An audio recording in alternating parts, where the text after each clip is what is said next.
Hello friends, welcome to our channel. Today we're going to take a look at another horrible case with you, the case of Chris Watts. Shanann and Christopher Watts, both from North Carolina, met in 2012. Shanann was from Aberdeen while Chris hailed from Spring Lake. On November 3rd, 2012, they got married, but not everyone was pleased with their union. Chris's parents, Cindy and Ronnie Watts, did not attend the wedding due to Cindy's dislike of Shanann and the way she treated her son.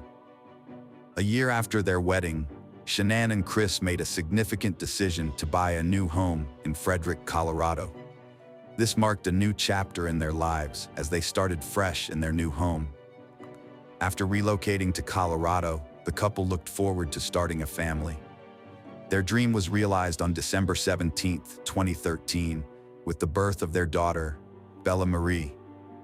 2 years later, on July 17, 2015, they welcomed their second daughter, Celeste Catherine, affectionately known as CeCe. Shanann was diagnosed with lupus at a young age, a chronic autoimmune disease that affects various parts of the body. The immune system mistakenly attacks healthy cells and tissues, producing autoantibodies that target and destroy them, leading to inflammation and tissue damage. This diagnosis brought devastating news. It would be challenging for her to conceive and have children. Shanann had always dreamed of becoming a mother, and this revelation shattered her. However, she defied the odds, experiencing the incredible joy of motherhood not once, but twice. Shanann was a warm and compassionate person who radiated kindness and positivity. Those who knew her described her as a loving and caring individual who made everyone feel welcome. She had a driven personality, always striving to create a better life for herself and her family. Her vibrant and warm nature effortlessly drew people to her.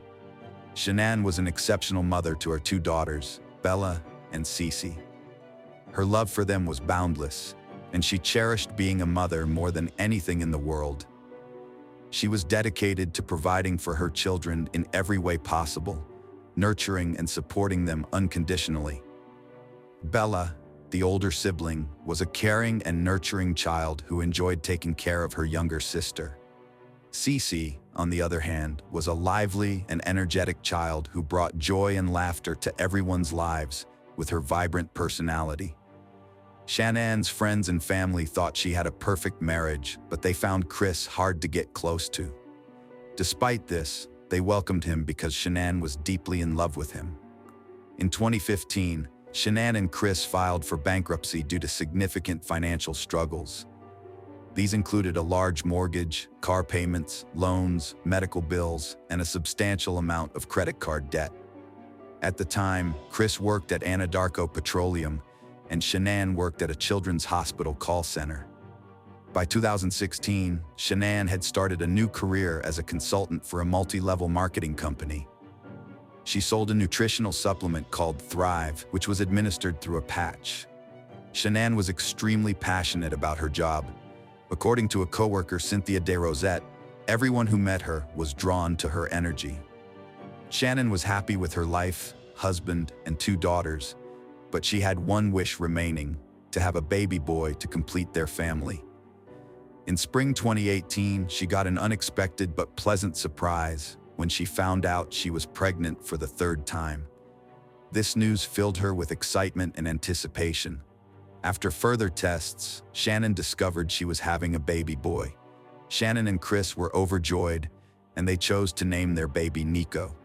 When Bella and CeCe, Shannon's daughters, heard they were going to be big sisters, they were thrilled. During the summer of 2018, Shanann, who was pregnant with Nico at the time, visited her family in North Carolina, while Chris remained in Colorado for work. Shanann took her daughters, Bella and CeCe, to visit Chris's parents, Cindy and Ronnie. Despite her strained relationship with her in-laws, Shanann wanted her daughters to spend time with their grandparents. When they arrived, Cindy prepared a snack for CeCe despite knowing about her peanut allergy, which Shanann had warned her about. Cindy still served CeCe a snack containing peanuts, which deeply upset Shanann. She felt that Cindy had recklessly endangered CeCe's life. While visiting family in North Carolina, Shanann noticed a strange change in Chris's communication with her. He stopped responding to her messages and calls, leaving her confused and puzzled. When she asked him what was going on, Chris explained that he had taken on more responsibilities at work due to new employees, but assured her it was nothing to worry about. On July 31st, Chris flew from Colorado to North Carolina to spend the week with Shanann and their two daughters, Bella and CeCe. The girls were thrilled to see their dad, and as Chris stepped off the plane, they rushed to him, beaming with excitement. Chris hugged them tightly, but his greeting to Shanann was different. Instead of a kiss, he simply nodded at her. Shanann felt deeply hurt by Chris's distant behavior and was unable to hide her emotions. She texted a friend, confessing her growing concern and sadness. She felt like Chris had changed somehow, and she barely recognized the man she had married. Her words were filled with a mix of sorrow and confusion.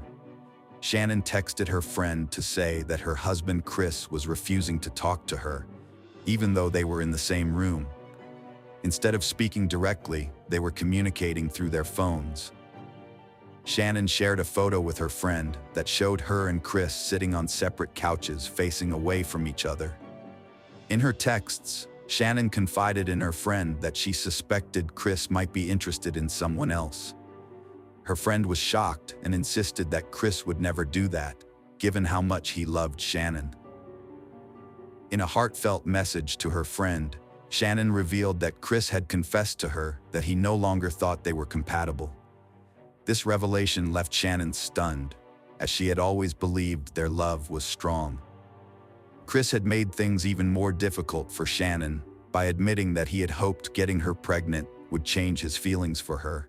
But unfortunately, this didn't happen. Shanann was devastated to hear this, as she valued their relationship and believed their love was strong enough to overcome any obstacles. Determined to rescue her family, Shanann proposed that she and Chris attend couples therapy together, aware that their relationship was struggling and hoping that a professional could help them get through their problems. However, Chris refused point blank. Shanann was prepared to make sacrifices and do everything possible to save their relationship, but she quickly came to realize that Chris was unwilling to meet her halfway. Despite her best attempts, Shanann understood that there was nothing Chris was willing to compromise on, and this made her efforts futile. After returning home to Colorado from a trip to North Carolina, Shanann, Chris, and their daughters settled back into their normal routine. However, Shannon's stay was short-lived, as she soon embarked on another trip to Arizona for business. During her time in Arizona, Shannon's friends noticed a change in her behavior. Instead of being her usual cheerful self, she seemed confused, upset, and distressed. One evening in their hotel room, Shanann confided in her friends about her concerns. On August 11th, while Shanann was with her friends in Arizona, she received a notification on her phone showing a charge on her and Chris's account from a restaurant. Although this wasn't unusual, the amount of the bill raised concerns. Shanann wondered why it was so high and suspected that Chris might be dining with another woman. This suspicion left her feeling uneasy and uncertain. Shanann returned home from her business trip around 1:48 a.m. on August 13th. Her friend Nicole Atkinson drove her home. The doorbell camera footage showed Shanann entering her house at that time. Shannon's friends were worried when she failed to send her usual good morning messages. They knew she had a crucial appointment at the OBGYN at 9:30 a.m., which she would never miss. However, when she also missed a 12:30 p.m. business meeting, her close friend Nicole Atkinson became extremely concerned. Nicole was convinced something was amiss when no one had heard from Shanann all day. She couldn't shake off the feeling that something was terribly wrong. Feeling a growing sense of urgency, Nicole decided to drive to Shannon's house. As she approached the house, her anxiety spiked. Shannon's van was parked in the garage and her daily shoes were by the front door. Nicole knocked on the front door, hoping Shanann would come out and explain that she had overslept and was tired from her previous day's flight. But Shanann didn't respond. Chris was contacted by one of Shannon's friends who were unable to reach her. He told them not to worry, saying she might be at a friend's house with their daughters. However, this confused Shannon's friends, since they were all in touch with each other and none knew where she was. Shanann didn't have plans to meet any of them. When her friends threatened to report Shanann and the girls missing to the Frederick Police Department, Chris didn't want to involve the police. Despite this, Nicole, worried about her friend, called 911 to report Shanann, Bella, and CeCe missing. After Nicole contacted the police, an officer from the Frederick Police Department responded to Shanann and Chris's residence. The officer's body camera footage showed Nicole was visibly distraught over her missing friend. As Nicole was providing every detail she knew about Shanann and her daughters, Chris arrived at the house. Chris exited his vehicle and approached the officer, but it was apparent he didn't share Nicole's level of concern, despite his wife and daughters being missing. During the search of Shanann and Chris's house, the officer found Shannon's purse. Inside, the officer discovered medication prescribed to Shanann and her 2 daughters. This discovery further alarmed Nicole, but Chris remained calm. The officer also located Shannon's wedding band on the bedside table. The officer and Chris visited a neighbor to review footage from their security camera, which captured part of Shanann and Chris's driveway and garage. The footage showed Chris opening the garage door, moving around, and leaving the home at 5:28 a.m. As they watched the TV footage, Chris's demeanor began to shift. He grew nervous and fidgety, seemingly uncomfortable with what he was seeing on screen. Even his neighbor noticed Chris's strange behavior. When Chris left the house, the neighbor discreetly confided in the officer, expressing doubts about Chris's behavior, stating that he didn't think Chris was acting normally. Concerned about Shannon's well-being, her friends wanted to launch a search for Bella and CeCe immediately. However, Chris vetoed the idea, warning them against joining the search. His lack of concern for his wife and daughters deeply troubled Shannon's friends, who couldn't understand his apathy. Officers went door to door in Shanann and Chris's neighborhood, asking residents if they had seen Shanann or noticed anything unusual. The next day, the FBI and the Colorado Bureau of Investigation joined the search for Shanann, Bella, and CeCe. The Boulder Police Department also provided cadaver dogs to search the property and house. As officers searched the home, a handler commented that the house smelled of cleaning solutions and looked unusually clean, which raised suspicions. The presence of cleaning solutions suggested that someone might be trying to conceal evidence or clean up potential clues. Chris gave an interview outside his home while it was being searched, saying he and Shanann had an emotional conversation before she left, but no argument. He made a heartfelt plea for their return, but came across as aloof and unemotional, sparking suspicion. On August 14th, Special Agent Coder conducted an interview with Chris. During this interview, Chris shared his theory that Shanann might have taken the girls to a friend's house to relax and unwind given the situation. Meanwhile, the police station was flooded with tips about potential sightings of Shanann and the girls, including various photographs. However, when asked to identify any of the individuals in the photos as his missing wife and daughters, Chris was unable to do so. Agent Coder also inquired about Chris and Shannon's marriage. Chris asserted that he had never been unfaithful to Shanann, and, to the best of his knowledge, Shanann had never been unfaithful to him either. He explained that they were the kind of couple who would confide in each other if they ever felt the urge to stray. Throughout the interview, Agent Coder observed Chris's unusual behavior, specifically his frequent hand movements towards his neck. This caught Agent Coder's attention and sparked his suspicion, leading him to wonder if these movements might be indicative of something more significant. During the interview, Agent Coder stepped out briefly to share his suspicion with the other officers that Chris might have strangled Shanann. As more time passed without any sign of Shanann or her daughters, worry and despair deepened among their loved ones. Despite their growing doubts about Shannon's safety, They clung to the hope that Bella and CeCe might still be alive. Chris was released from the police department after 3 hours of questioning. However, the authorities asked him to return the next day, August 15th, for a polygraph test, and he agreed. On August 15th, Chris picked up his father from the airport and drove to the Frederick Police Department. Tammy Lee from the Colorado Bureau of Investigation administered the polygraph test. During the test, Chris denied knowing Shanann's whereabouts and claimed he had no role in her disappearance. He didn't pass the test, leaving detectives convinced of his involvement in the disappearance and deaths of his wife and daughters. However, they still needed to persuade him to confess. The special agent, Tammy Lee, a highly skilled coder and polygraph expert, confronted Chris about his failed polygraph test results. Chris admitted that he had not physically harmed Shanann, but acknowledged that he had caused her emotional suffering. Additionally, he confessed to having an affair with a coworker named Nicole Kessinger. Chris expressed remorse for his infidelity, stating that he had never intended to engage in such behavior.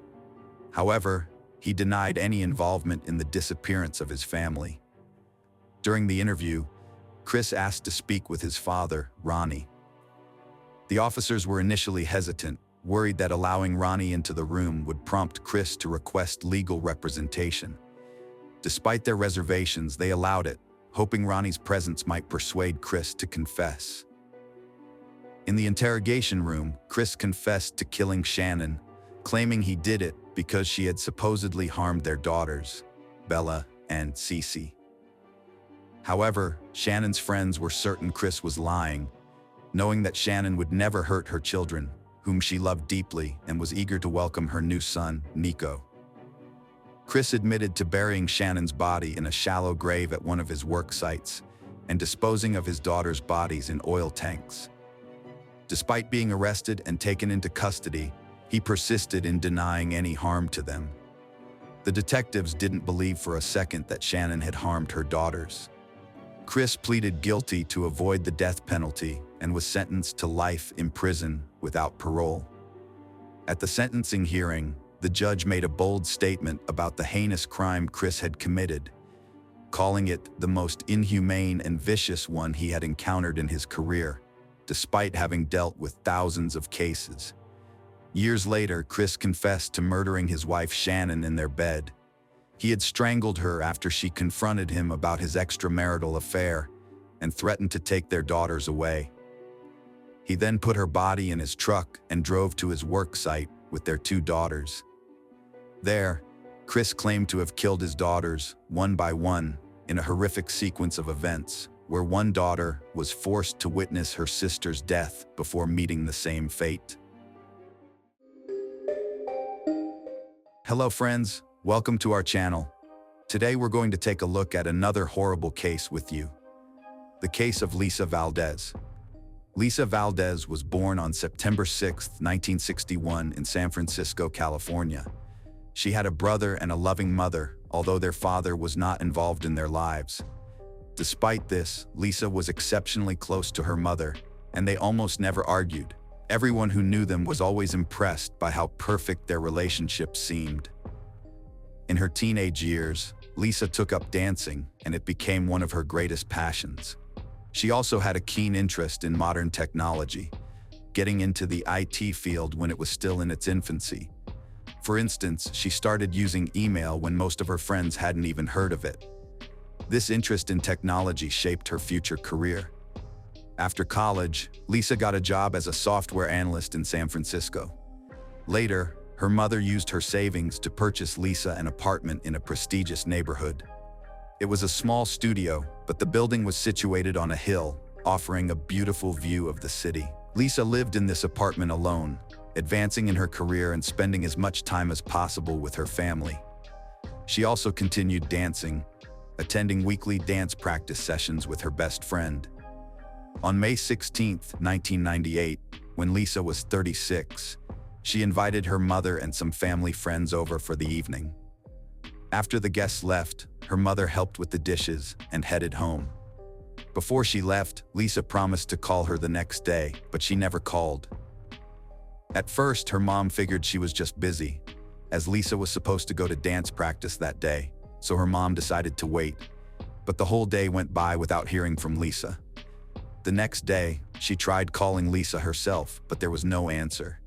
The mother kept trying to reach her daughter, but Lisa never picked up. On the fourth day, which was a Monday, Lisa's colleagues contacted her mother and informed her that Lisa had not reported to work and was not answering their phone calls. This was highly unusual, as Lisa was a responsible employee who had never missed work without notice. Concerned, her mother decided to go to Lisa's apartment complex to check on her. However, upon arrival, she noticed police tape surrounding the building and a significant police presence. When she inquired about the situation, the police explained that just a few hours earlier, residents had reported a strange odor coming from one of the apartments. The manager had gone to investigate and found the door unlocked, immediately discovering a body on the floor, prompting the call to the police. The officers quickly identified the deceased as Lisa. She was partially undressed, and her body showed clear signs of trauma, indicating it was a murder. Based on the state of decomposition, they estimated she had been dead for several days. The police also suspected she had been assaulted, as her underwear was found next to the body. The room was covered in blood stains, both on the floor and on the bed.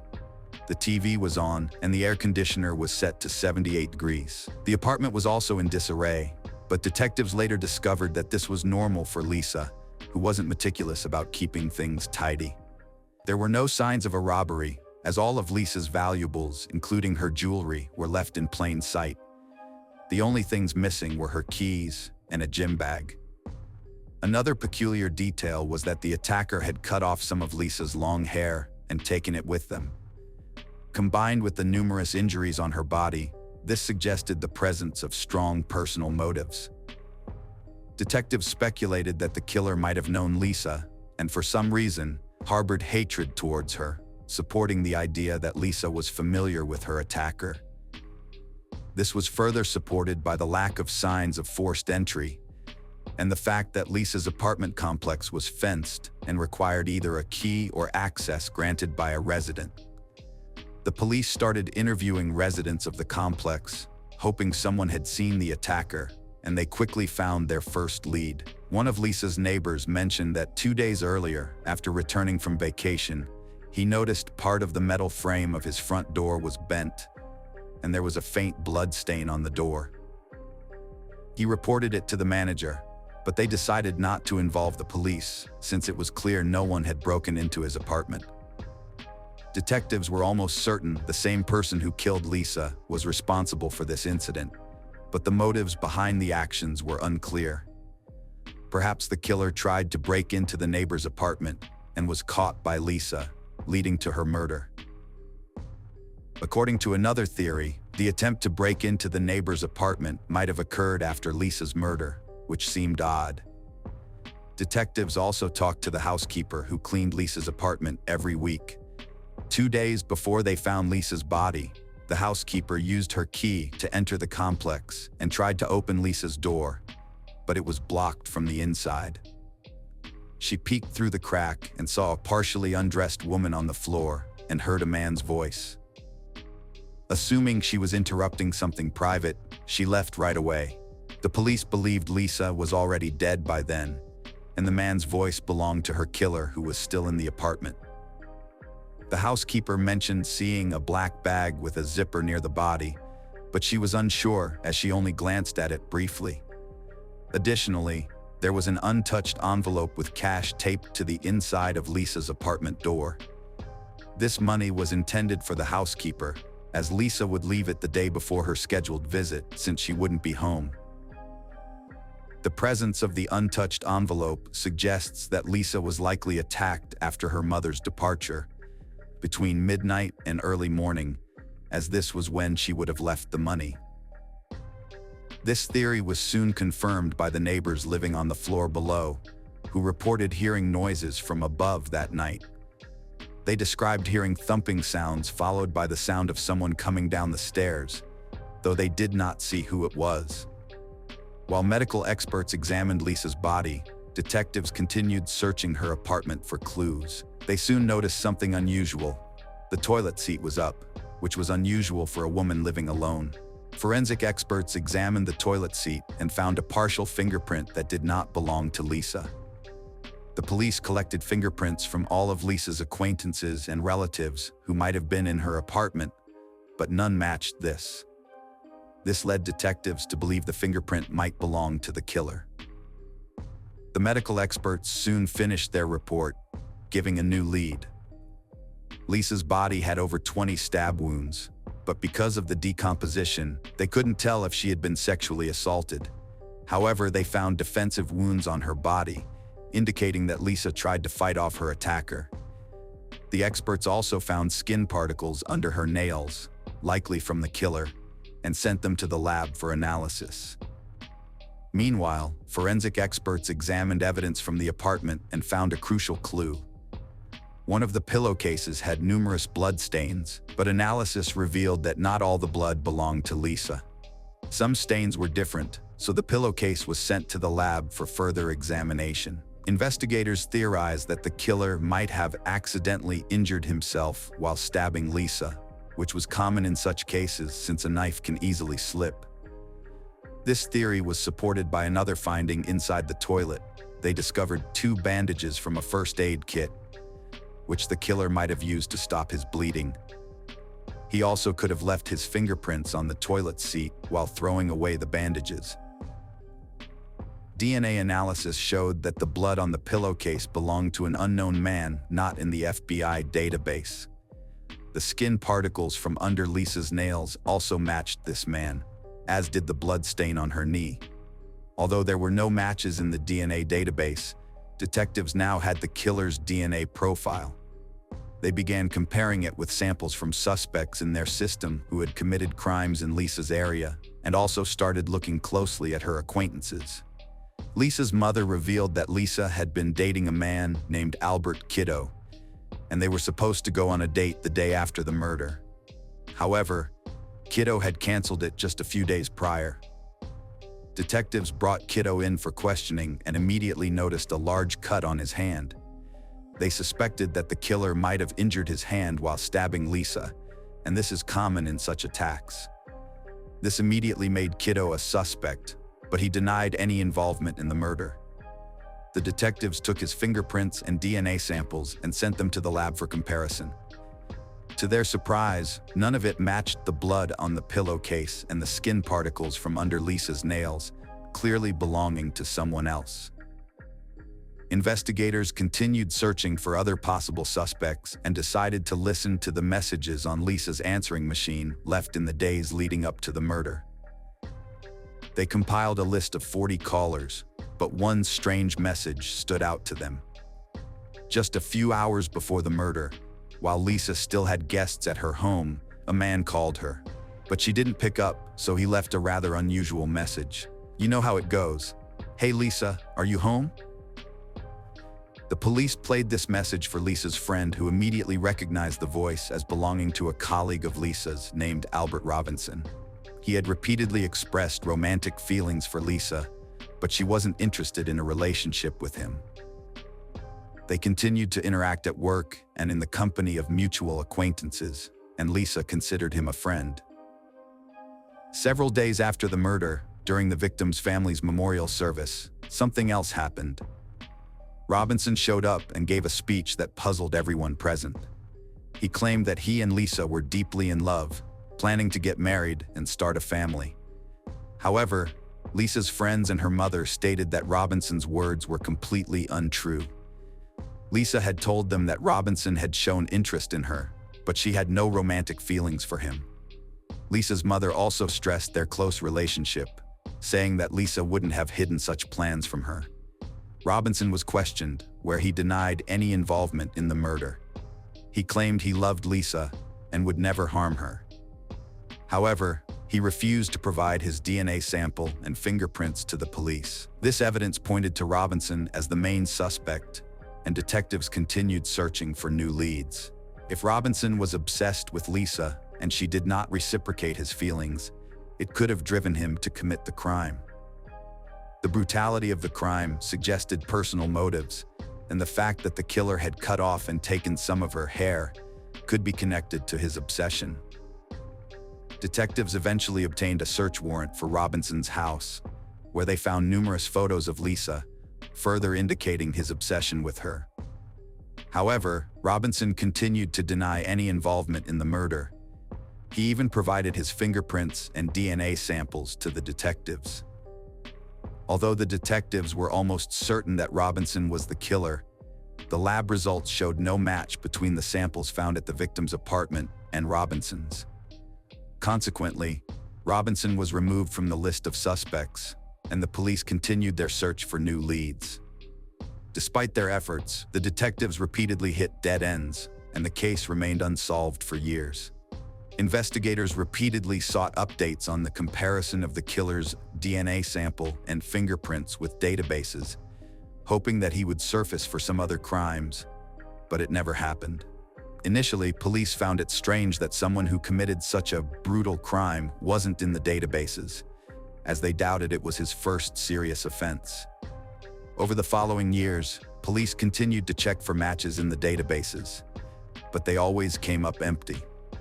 Lisa's mother gave interviews on television multiple times, urging anyone with information to come forward, but detectives still couldn't find any new leads. In 2010, detectives learned that the FBI had started using a new DNA technology to compare suspect samples with individuals in the database to locate their relatives.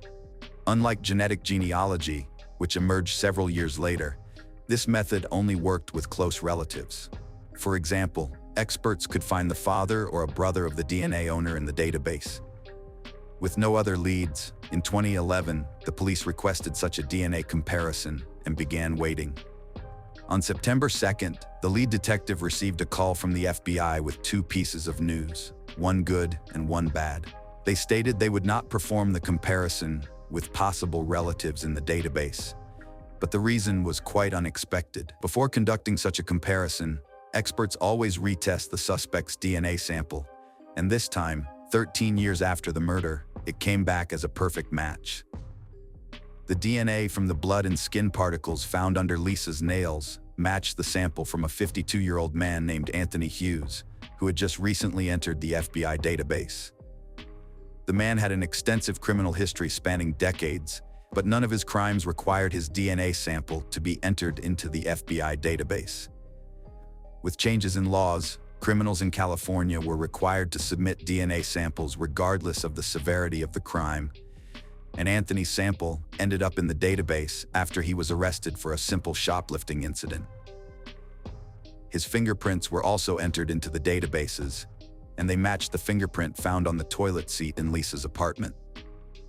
Experts even identified the specific finger that left the print. Pretty easily before arresting the man, detectives attempted to find any other evidence that could connect him to the crime.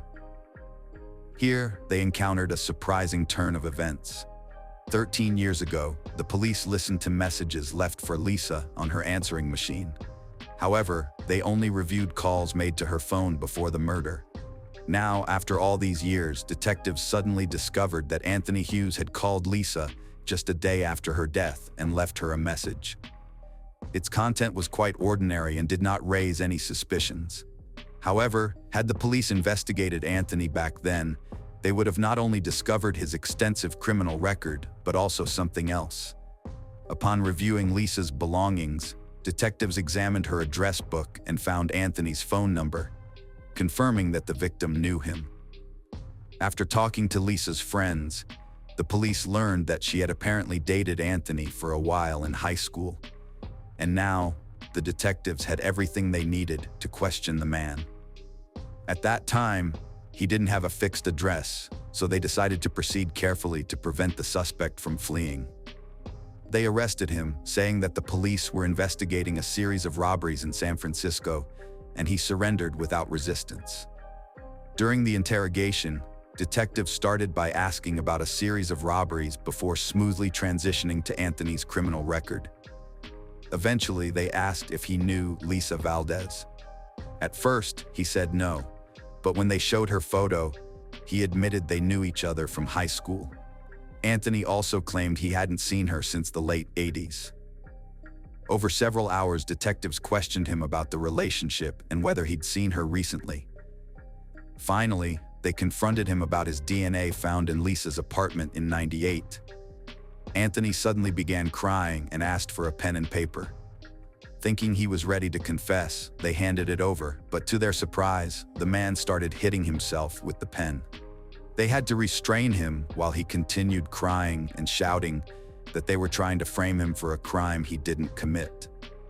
After that, Anthony was charged with the murder, and detectives informed Lisa's relatives that her killer had finally been caught. However, they had to wait another 4 years before the trial began in court. Anthony initially appeared confident, even arrogant, and smirked. But as the proceedings continued, he began showing up with a Bible in hand and a cross around his neck, which the detectives saw as an attempt to sway the jurors. His lawyer insisted Anthony couldn't physically have committed the murder. He had been diagnosed with a condition 5 years prior that weakened his muscles, making repetitive movements extremely difficult. The lawyer argued that Anthony wouldn't have been able to inflict over 20 stab wounds on the victim.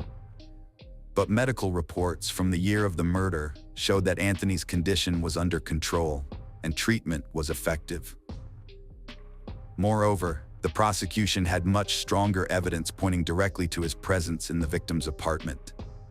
His skin was found under Lisa's nails, his blood on a pillowcase, and his fingerprint on the toilet seat. But despite all this, Anthony continued to insist he hadn't seen Lisa since the late 80s. The prosecution theorized that Anthony contacted Lisa and went to her home, where he attempted to engage in intimacy with her, but she refused. In a fit of rage, he then killed her, cut off a portion of her hair, and took it with him before fleeing the scene. In the end, the jury unanimously found him guilty of first-degree murder. However, there was a problem with convicting him of sexual assault.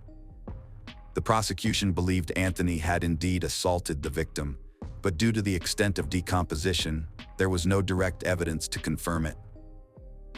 The situation was further complicated when, before sentencing, Anthony challenged the assault charges, arguing that the 13-year delay in bringing charges violated his constitutional rights. As a result, the primary charges were reduced from first-degree murder to second-degree murder, resulting in a less severe punishment. Anthony eventually received a life sentence, with the possibility of parole after just 16 years in 2031, when he would be 72. Since then, Anthony has been serving his sentence in prison and continues to maintain his innocence. Lisa's relatives hope that his parole request will be denied, which is quite likely, as often, a refusal to admit guilt is seen by the parole board as a lack of remorse, meaning the offender doesn't deserve to be released. Hello friends, welcome to our channel. Today we're going to take a look at another horrible case with you. The case of Jasmine Kaur. Jasmine Kaur was born on September 14, 1999 in India. She became the first child of a woman named Rashal Kaur. It's important to note that the word Kaur translates to princess, often used as a second name. However, in today's narrative, it was her surname. After Jasmine, Rashal had twin sons, German and Suku. The children's father passed away when Jasmine was just 6 years old, and the family struggled to cope with this loss.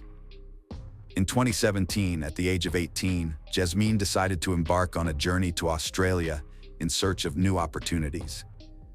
Knowing that her relatives lived there, her uncle residing in Adelaide with his wife and daughter warmly welcomed her. Jasmine moved in with them. Driven by her interest in medicine and the desire to help others, Jasmine aimed to enter the University of South Australia. After passing exams, she enrolled in a nursing program, hoping to contribute to the family that took her in. Jasmine also took on the responsibility of preparing meals for them, showcasing remarkable culinary skills. But that wasn't Tariq Jodal. Her aunt and cousin admired her fashion sense. Jasmine, with her talent for makeup and fashion knowledge, willingly shared her expertise. Despite her young age, she proved to be a reliable, responsible, and conscientious young woman. The excellent upbringing and education provided by her parents complemented Jasmine's compassionate nature, making her an exemplary figure to those around her. Attached to her mother, she deeply missed her and regularly communicated with her and other close relatives, sharing details of her daily life. To gain practical experience before completing her medical studies, Jasmine took a job at a nursing home in the suburbs of Adelaide. It's believed that fate brought her together with Tarakjot Singh. Tarakjot Singh, born in 1999 in a village in the Indian state of Punjab, was the firstborn in his family. Over time, a second child, Mohan Singh, joined the family. The father worked as a farmer on a small plot where the family lived. The atmosphere at Tarakjot Singh's home was always tense, with Mohan Singh resorting to excessive cruelty to resolve conflicts, instilling fear in his sons. However, their mother created a comforting refuge for the brothers. They cherished their maternal grandparents and felt safe in their company. Tarakjot was renowned for his kindness and sincerity, brightening the spirits of those around him.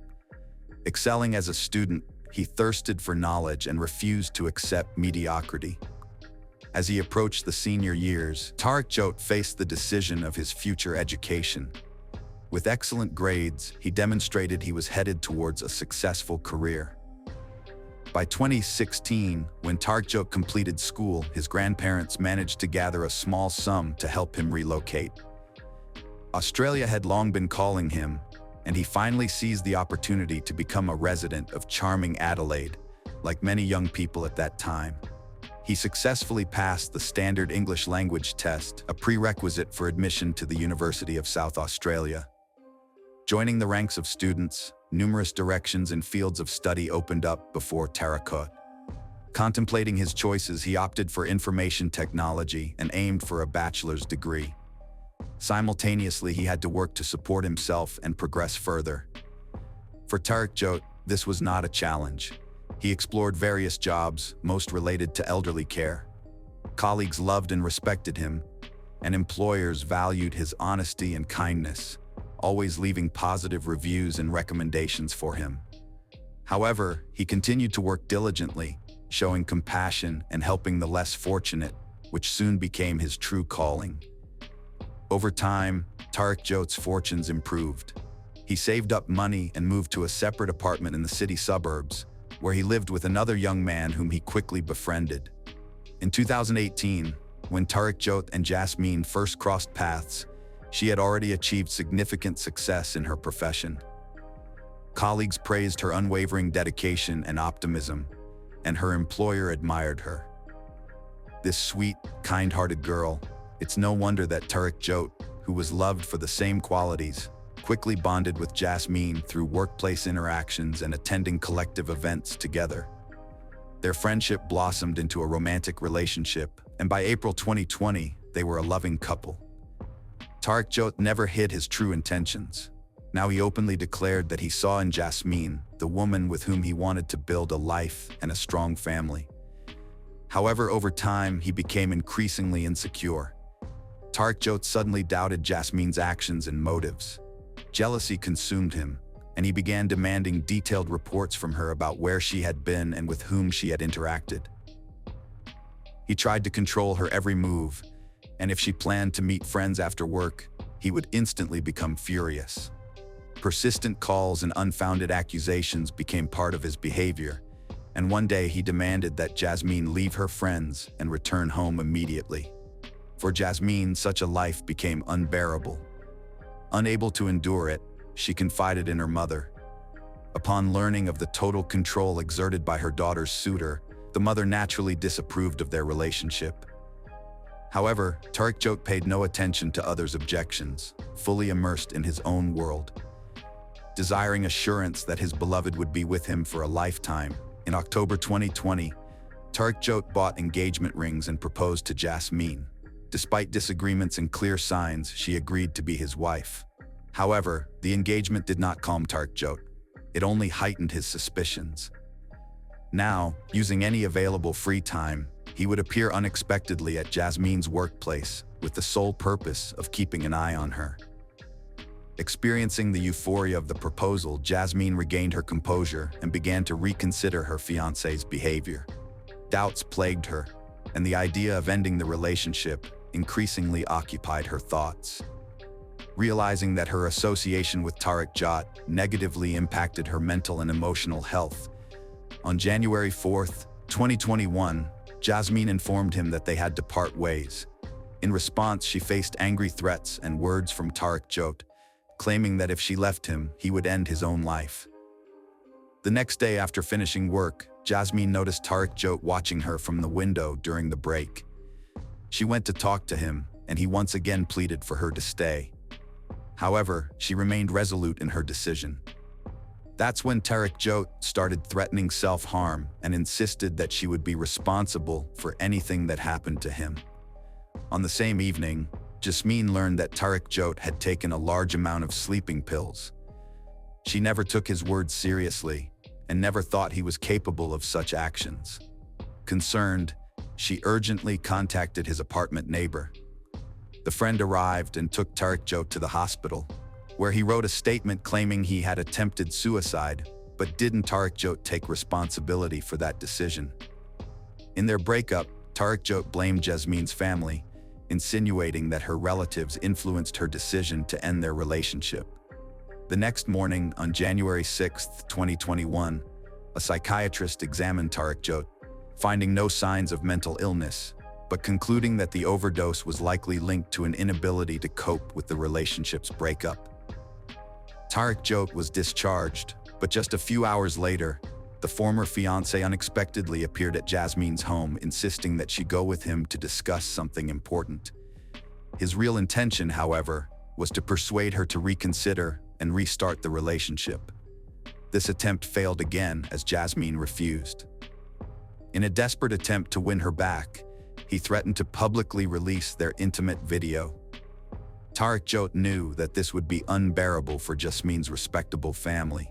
The manipulation did not achieve the desired effect, and faced with Jasmine's indifference, Tariq Jot sent the video to her mother.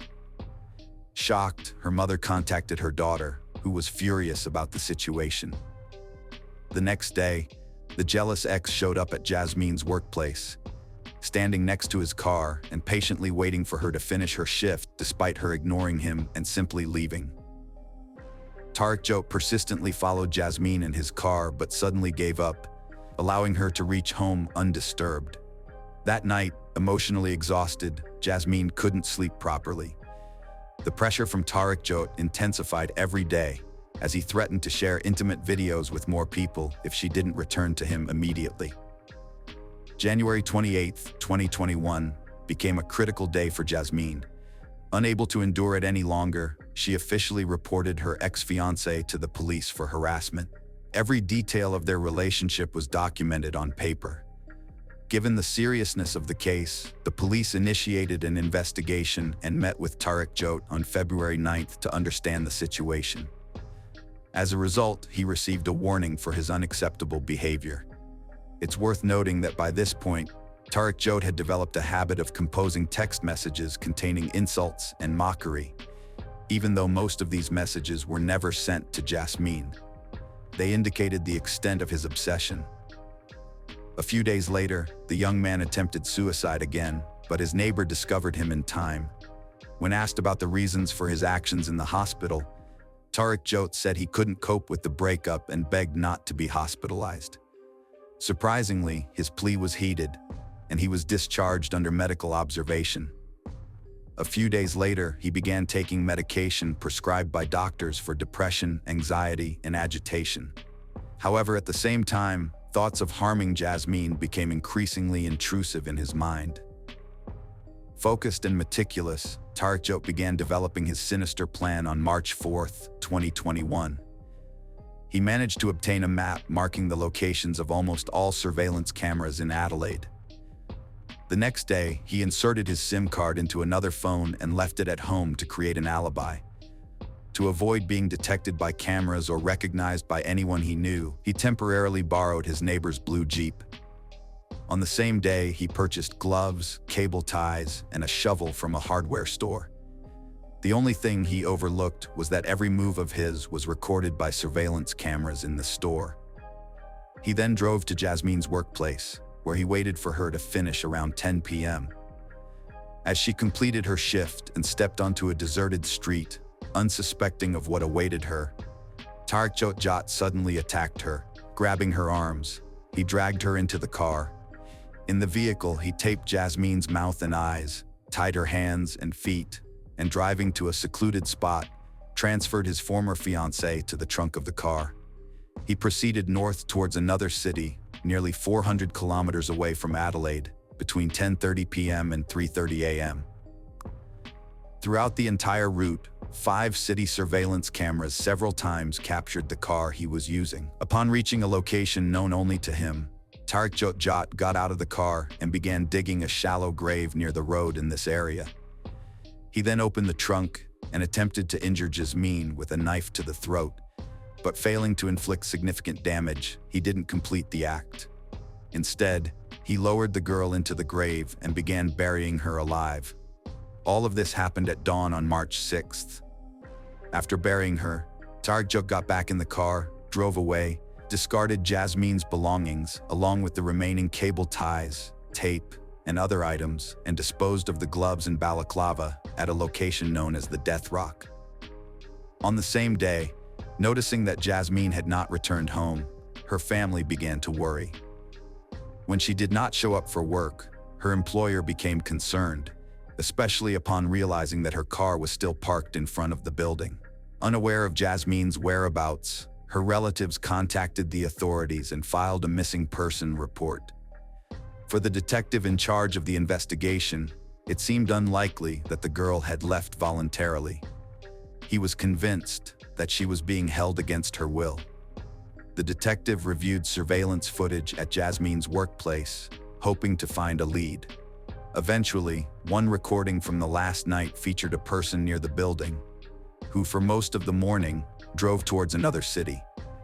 To accurately identify the suspect, authorities issued a public appeal to anyone with information about a young man around 20 years old who had contact with Jasmine or was in the vicinity in the days leading up to her disappearance. Unfortunately, no one came forward. On March 7th, investigators approached Tariq Jot to speak with him regarding prior police reports of stalking. Initially, he denied any involvement in the girl's disappearance. However, later he confessed to investigators that he had argued with Jasmine and she allegedly attempted suicide. According to Tariq Jot, after his fiancée lost consciousness, he assumed she had died and buried her in a remote location. The next day, the apprehended suspect led the police to a gruesome pit where he had buried Jasmine's body. She was buried under a 30 centimeters layer of sand, with her hands tied behind her back, legs restrained with cable ties, and her eyes and mouth taped shut. Although the victim's throat had been cut, the wounds appeared to be superficial. The body was sent for forensic examination, and criminal charges were promptly filed against Tariq Jot for failing to report the girl's death, a mandatory requirement. As a result, he was restricted from leaving his place of residence. During a detailed interrogation, serious inconsistencies emerged in Tariq Jot's statements, leading to his arrest. The autopsy report revealed that Jasmine was still alive at the time of burial, and the cause of death was lack of air. These findings shed light on the horrifying nature of the events. On March 8, 2021, Tariq Jot was charged with murder and placed in pretrial detention, despite asserting his innocence. He was denied bail. A few days later, a passerby discovered evidence implicating Tariq Jot, including Jasmine's belongings. Instead, his lawyer appeared on his behalf, proclaiming his innocence and actively defending him. The trial was postponed until February 6, 2023, when Tariq Jot pleaded guilty in the Adelaide Supreme Court. He openly admitted to kidnapping Jasmine with the intention of taking her life. His confession spared the grieving family from the ordeal of a lengthy trial that would have brought up painful questions. 5 months later, on July 5, 2023, in the South Australian Supreme Court, the judge sentenced Tariq Jot to life imprisonment with a non-parole period of 22 years and 10 months. This meant he could be eligible for parole, but if released, Tariq Jot would have to leave the country. During the hearing, the judge explained to Tariq Jot the seriousness of his actions, highlighting that the murder of Jasmine was premeditated, with the perpetrator fully aware of the monstrous nature of the act. The sentencing hearing occurred on August 1, 2023. Considering various factors, such as age, mental health issues, and origin, the judge decided that the non-parole period should be over 20 years. Tariq Jot was sentenced to life imprisonment with the possibility of parole after 22 years and 10 months. Although this brought some relief to the family, Rachel expressed that she would never truly be happy again, as her greatest wish was to have her daughter back with her. The grieving mother continued to miss their daily conversations and nightly goodnight wishes, a routine they had shared for almost 20 years. Despite justice being served, the thought that the perpetrator could potentially be released in just 22 years weighed heavily on them as they faced the rest of their lives without Jasmine. The close relatives of the deceased decided to create memorial spaces at home to ensure they never forget her pure soul and kind heart. November 12, 2021, 19-year-old Ashley Wadsworth journeyed from Canada to the UK to meet her boyfriend, whom she had met online. The girl was thrilled that, after years of virtual communication, she would finally be able to see him. However, no one could have anticipated that this joyous meeting would end in tragedy. Ashley Wadsworth was born on July 25, 2002, in Vernon Township, British Columbia, Canada. She was the daughter of Kenneth Wadsworth and Christy Gendon, and had an older sister named Haley. The Wadsworth family was large and close-knit, consisting of over 50 relatives, including cousins, uncles, and aunts of varying degrees of kinship. They all resided in the same community. Ashley was a cheerful and energetic individual who was well-liked and had many friends. She enjoyed outdoor activities such as swimming, horseback riding, and skiing. Additionally, she had a passion for tennis and played the clarinet. Ashley was very active on social media, where she frequently shared memes, jokes, and photos. It was on social networks that Ashley met Jack Seppel. Their introduction occurred in 2015 when she was 12 years old and he was 15. Jack was born on January 9, 1999. His mother, Tracy Dalton, had married a man named Ricky. His relationship with his father reportedly strained. His father passed away in 2019. Jack did not communicate with his brother Jordan, but did stay in touch with his sister Nadia. Apart from his mother and sister, Jack didn't have many close connections and preferred engaging with people online through video games. Some acquaintances of Jack mentioned that he often found himself in trouble at school. While they recalled him as fun and charming at times, he also displayed a darker side that emerged when he became angry or aggressive towards himself or others. It was one of Ashley's friends, who knew Jack through social media, that introduced them to each other virtually. For many teenagers like Ashley, it felt natural to establish connections with strangers via various platforms and build virtual friendships based on common interests or mutual attraction. Jack and Ashley became virtual friends rather quickly.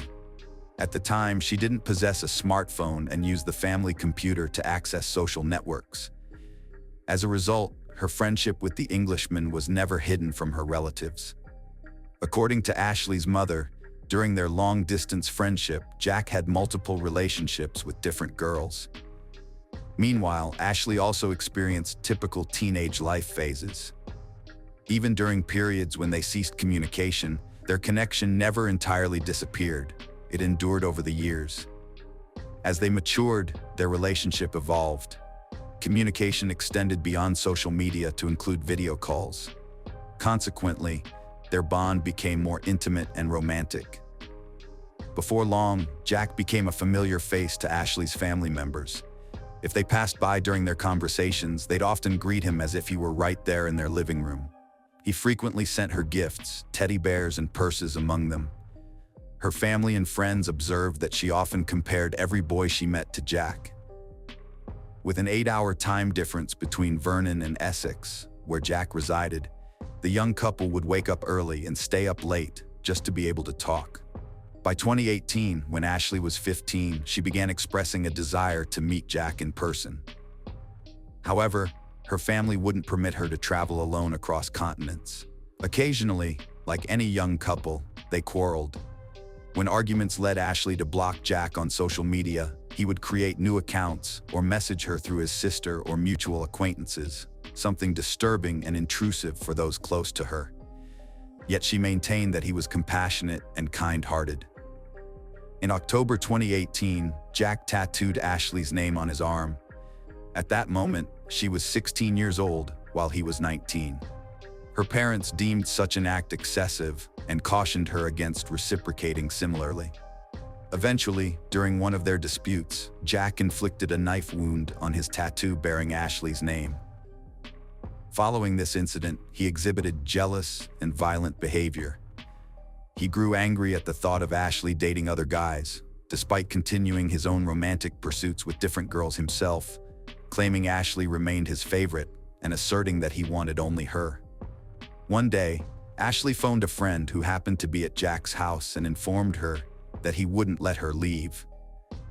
The friend present during this call noted that Ashley didn't seem upset. Instead, she reacted as though such situations were commonplace for her. She simply asked Jack to stop acting erratically around her parents about it. However, she did tell her friends, who insisted that she cut off all contact with him. Despite the guy's frequent fights and problematic behavior, the couple always reconciled. Ashley was only 18 years old and had known Jack her early teens. She didn't seem to grasp the extent of his influence over her.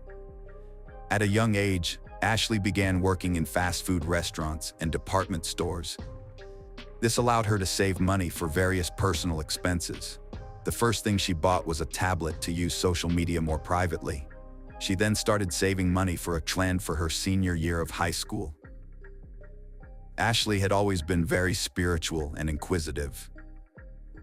After reading the Book of Mormon, she experienced a moment of insight and began following the Church of Jesus Christ of Latter-day Saints. She graduated from Seton High School in 2020 and had plans to study law at Thompson Rivers University to become a lawyer, but did not immediately enroll because classes were being conducted via video conference due to the COVID-19 pandemic. She wanted to fully experience university life and decided to take a sabbatical for a year before continuing her studies. During the first half of 2021, Ashley continued to work and save money. In April of that year, she was baptized into Mormonism.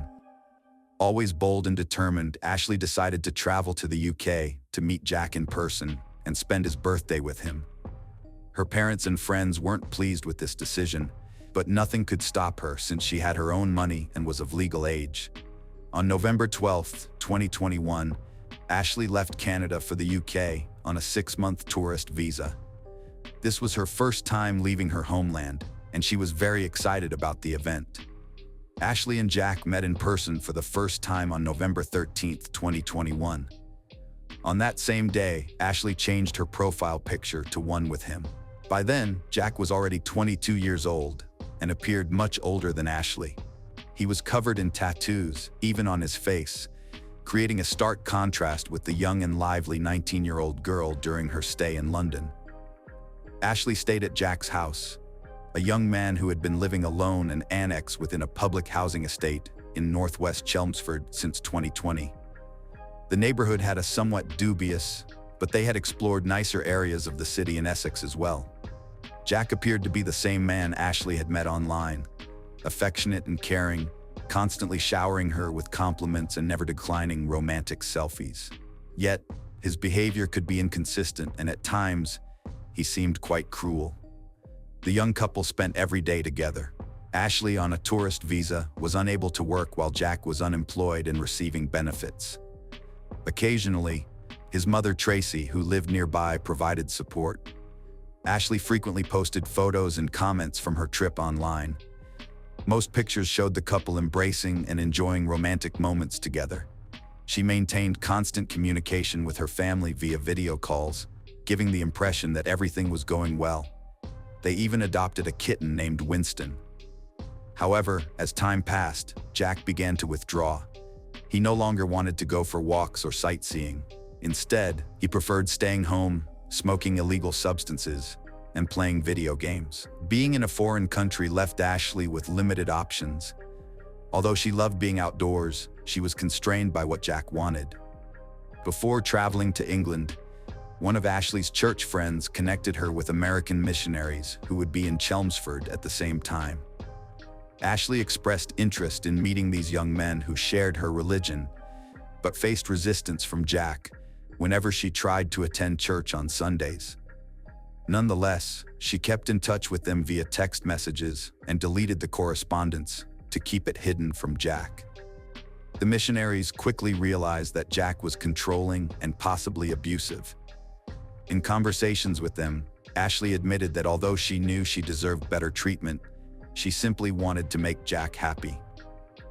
The abuse extended beyond controlling communication. About 6 weeks after arriving in Chelmsford, Jack texted his mother confessing that he had physically assaulted Ashley because he discovered that she had blocked 2 UK numbers on her phone, which he suspected belonged to other men. Throughout this period, despite attempts to maintain appearances through social media posts and regular communication with family and friends back home, it became clear that the situation between Ashley and Jack was far from ideal or safe for her well-being. A few years back, Ashley experienced a surge of jealousy. Even though she continued showcasing photos of her seemingly perfect trips on public social media accounts, she created a secret profile to document her bruises. She didn't keep this issue hidden from her sister, Haley, but warned her not to inform their mother because she feared their family would harbor animosity towards Jack. In late December 2021, Jack ingested an excessive amount of anti-anxiety medication. Ashley promptly called an ambulance, which transported him to the hospital, where he received treatment for an overdose. Subsequently, Ashley was appointed as Jack's caregiver and took charge of safely administering his medication. Although she kept this information from her mother and friends, Haley accidentally disclosed it. Their mother expressed concern and asked Ashley to return home, but Ashley insisted on staying until Jack recovered. In early January 2022, another incident occurred. Jack smashed a beer glass over Ashley's head. While sobbing, she contacted Haley via video call as Jack made her clean up the broken shards in the background. Haley could see him pacing back and forth, screaming and clenching his teeth. She pleaded with Ashley to come home, but Ashley refused. On January 9th, Jack celebrated his 23rd birthday with his family as if nothing had happened. Shortly after this event, Jack's mother and stepfather planned a family trip to a small seaside town, hoping that a change of scenery might ease tensions. The trip seemed perfect in photos. Even Ashley's parents, unaware of the gravity of the situation, felt some relief seeing their daughter's apparent happiness. However, this calm was short-lived. During an argument in late January, Jack struck Ashley again and threw a candle and TV remote at her while she was on a video call with Haley. Once more, Haley begged her sister to return home. Initially agreeing to leave, Ashley soon changed her mind. She continued to believe that within Jack's cruel exterior was still the charming man she had once known. Ashley had known Jack for many years and hoped that with time, medicine, or her love, he would heal. From his conversations with her mother, it seemed Jack realized the cycle he had driven Ashley into, accusing her of infidelity, beating her, and then apologizing. Despite feeling guilty for his actions, it wasn't enough to prevent the tragedy that eventually occurred. On the morning of February 1st, 2022, Jack was angry at Ashley again. He accused her of running away and dating other people behind his back. He even demanded to check her cell phone and social media accounts. Shortly before 8 a.m., neighbor Helen Borton-Shaw heard Ashley screaming through the shared wall. Moments later, Helen appeared at Jack's door. When the door opened, Helen saw a barefoot and crying Ashley with blood dripping from a cut on her palm. Ashley revealed that Jack had caught her looking at nude pictures of another woman and had become enraged. He verbally abused her, then punched her, smashed her phone, and threw her kitten against the wall. Despite fears that Jack was trying to kill Ashley, she asked Helen not to call the police. Helen agreed, but begged Ashley to go with her to a doctor's appointment instead of returning to Jack's apartment. However, Ashley refused. Helen decided to talk to Jack directly. He apologized for what had happened and remained calm, so Helen left for her doctor's appointment around 9 a.m. Later that morning, Lucy's neighbor brought Jack a package that had been mistakenly delivered to their address. Although he was reluctant to answer the door due to his unfriendly and paranoid nature, Lucy didn't think much of it. Around this time, Ashley called her family using Jack's cell phone. By then, Ashley's mother was already aware of what was going on because Helen couldn't take it anymore and had confessed everything. Her parents immediately bought Ashley a return ticket for February 3rd. When Ashley told Jack she was leaving, he agreed to accompany her to take the 19 test required for the trip and also said he would drive her to the airport. Ashley's mother warned her daughter to head straight to the airport if Jack assaulted her again and cautioned him that she would call the police if he hurt Ashley once more. Ashley engaged in a lengthy, detailed conversation with her family. This exchange lasted about 3 hours. By the time it was 11 a.m. in Chelmsford and 3 a.m. in Vernon. Shortly thereafter, Jack texted his mother, confessing that he had once again severely beaten Ashley, this time knocking her to the floor and potentially breaking her arm. This incident occurred between 11:22 a.m. and 12:38 a.m. During this harrowing period, Ashley sent several distress messages to family and friends from Jack's cell phone. However, as it was nighttime, there was no immediate response. She also reached out to her friends at the church in Chelmsford for help, emphasizing the urgency of the situation. Sadly, these messages were not seen until much later when help could no longer be rendered. Between 12:38 and 12:45 a.m., Jack committed another assault on Ashley by strangling her until she stopped breathing.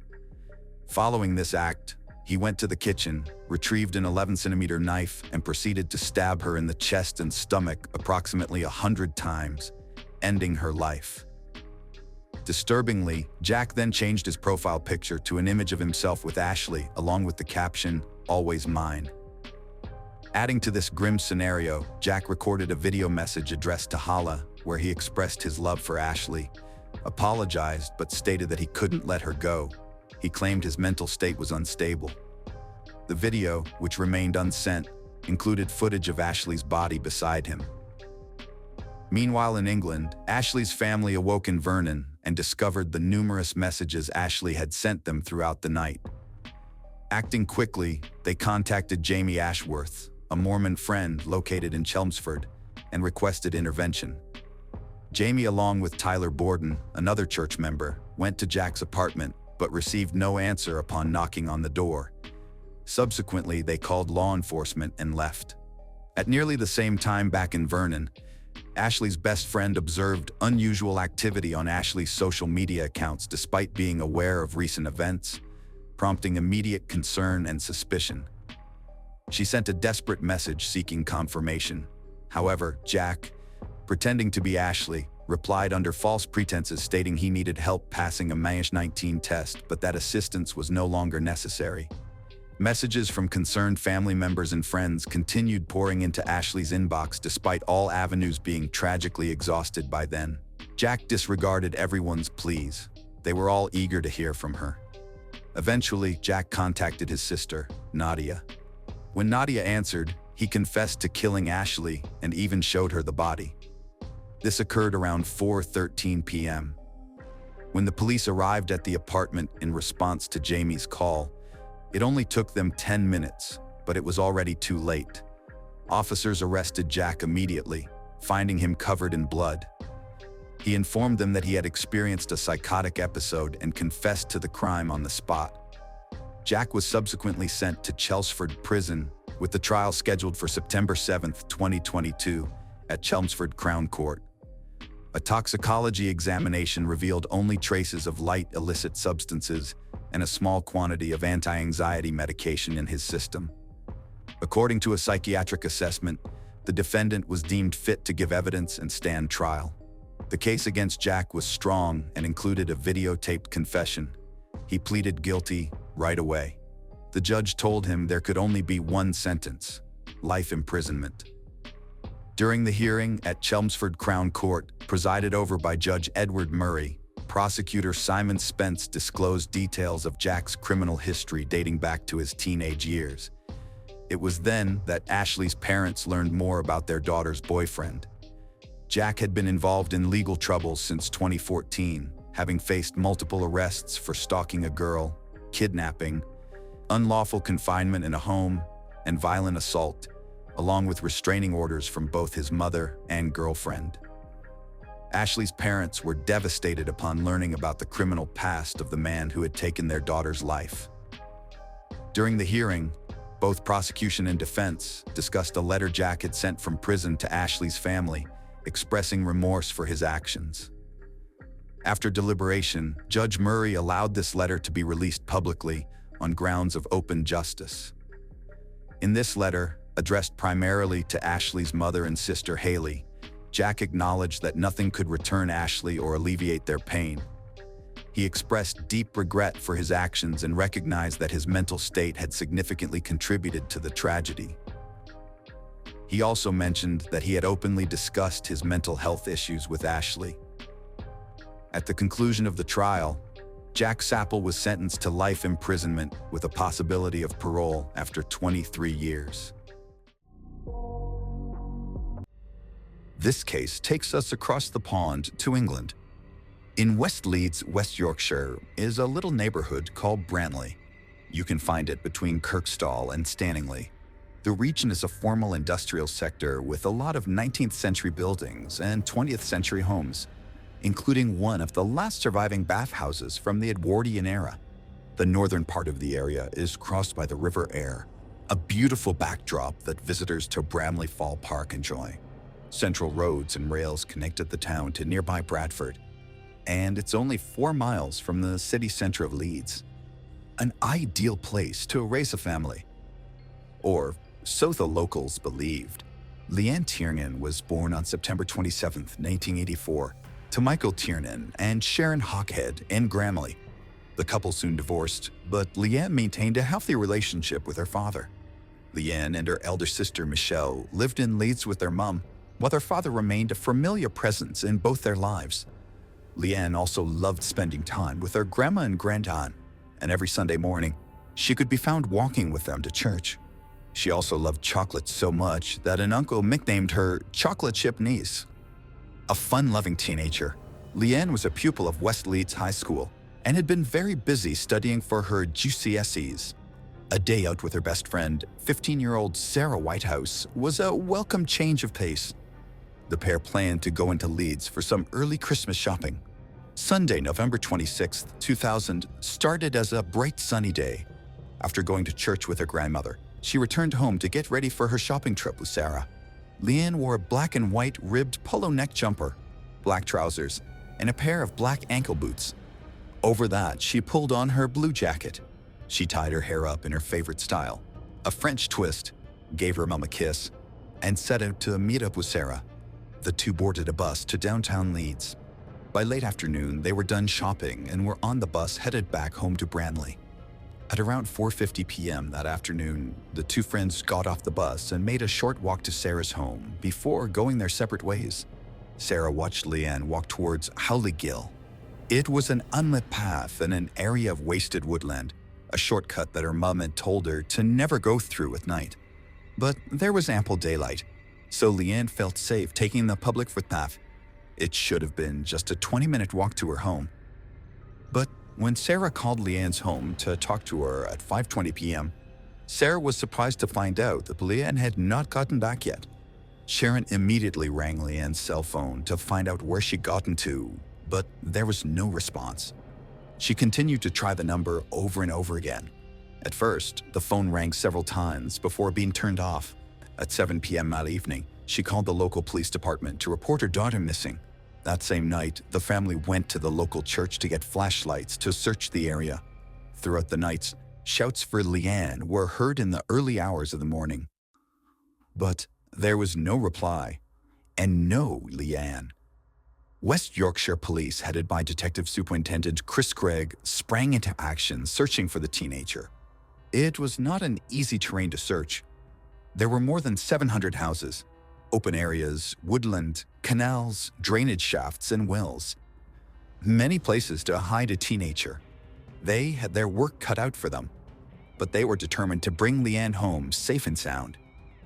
Helicopters flew overhead as uniformed officers and search dogs plowed the streets, going from house to house.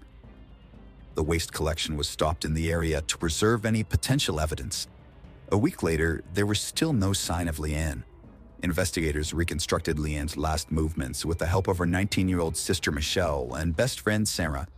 Michelle wore the same clothes that Leanne had worn and stoically walked the same route that her sister had been taking when she disappeared. When it aired on the news, several people came forward and told investigators that they'd seen a man walking his black and tan dog in the Howley Gill area just an hour before she'd got off a bus on her journey home. A composite sketch was made and released. The man was described as 5'8", of stocky build, and with a round face that may be scarred. He was seen wearing a black woolen hat, three-quarter-length waterproof jacket, and dirty jeans. Police released the information to the public. The calls came in fast. Every man who owned a dog became a suspect. In the end, 70 men who had dogs were identified, but they would all be eventually eliminated as suspects. With not much else to go on in the investigation, the case slowly went cold, but the public continued to rally behind the family, doing all that they could to keep Leanne's story at the forefront. A father of 3 from Leeds, Sean Clark, heard about the story and offered a £10,000 reward for information leading to the safe return of missing teenager Leanne Tiernan. Iceland Foods, a supermarket, printed Leanne's picture and details on milk cartons sold at its stores nationwide. Printed flyers and billboards appeared across the town with a picture of Leanne in her uniform with the words, "Have you seen me?" The police received several tips and possible sightings of her in towns as far away as Doncaster and Blackpool. But all tips and reported sightings led them no closer to her discovery. Leanne's parents continued to appear on the news as they made desperate, tearful pleas to the public, begging for any assistance that could help them find Leanne. It was a very dismal Christmas in the homes of everyone that knew and loved her. Her father put presents under the Christmas tree for his missing daughter. A Westlife CD Michelle had bought for Leanne remained unopened. Months went by in the search. In the end, more than 2,000 houses, sheds, and outbuildings were searched in Leanne's neighborhood, and along the route they believe she took on her way home from the shopping trip. Police collected DNA samples from over 140 men in the area and executed search warrants at various locations throughout the city of Leeds. Yet they were no closer to learning the young girl's whereabouts. Her family and friends remained hopeful for her safe return. But on August 20th, 2001, 9 months after Leanne had vanished, a terrible find in the woods ended all chances of bringing the teenager home alive. On August 20th, 2001, as Leanne's classmates headed back to school to pick up their GCSE results, Mark Bisson was out walking his 2 dogs in Lindley Woods, a thickly wooded area just inside the North Yorkshire county border, where he stumbled across what looked like a trash pile. It turned out to be a floral duvet. He loosened the twine that held the duvet together and found what looked like the silhouette of a body wrapped in garbage bags. Police arrived and fully removed the duvet and 9 heavy-duty green garbage bags to reveal a fully clothed body. Its hands had been held to the back with 3 yellow cable ties. The leather dog collar secured tightly around the neck was loosened, and investigators pulled away the black garbage bag over its head to find the decomposing face of a young woman. This was not the first time a body had been found in that location. Back in 1992, the body of Yvonne Fitt had been found in the same area. Her killer had never been caught. The detectives hoped this case would not end out the same way. Using fingerprints, they were able to identify the body as that of the missing teenager, Leanne Tiernan. An autopsy would reveal that she'd been strangled to death with a plastic cable tie. The missing person search had just escalated to murder. Authorities were confident that the murderer was a local. For one, Leanne's body was found about 16 miles from where she was last seen. Also, the yellow cable ties that were used to bind her hands had come from the British postal system and were used by the Royal Mail or Parcel Force. Finally, the green garbage bags that Leanne had been wrapped in came from Morrison's, a well-known grocery store chain, two of which were in the area. DNA samples were collected from family members, friends, and known sex offenders from the area, as they hoped that they might find a match.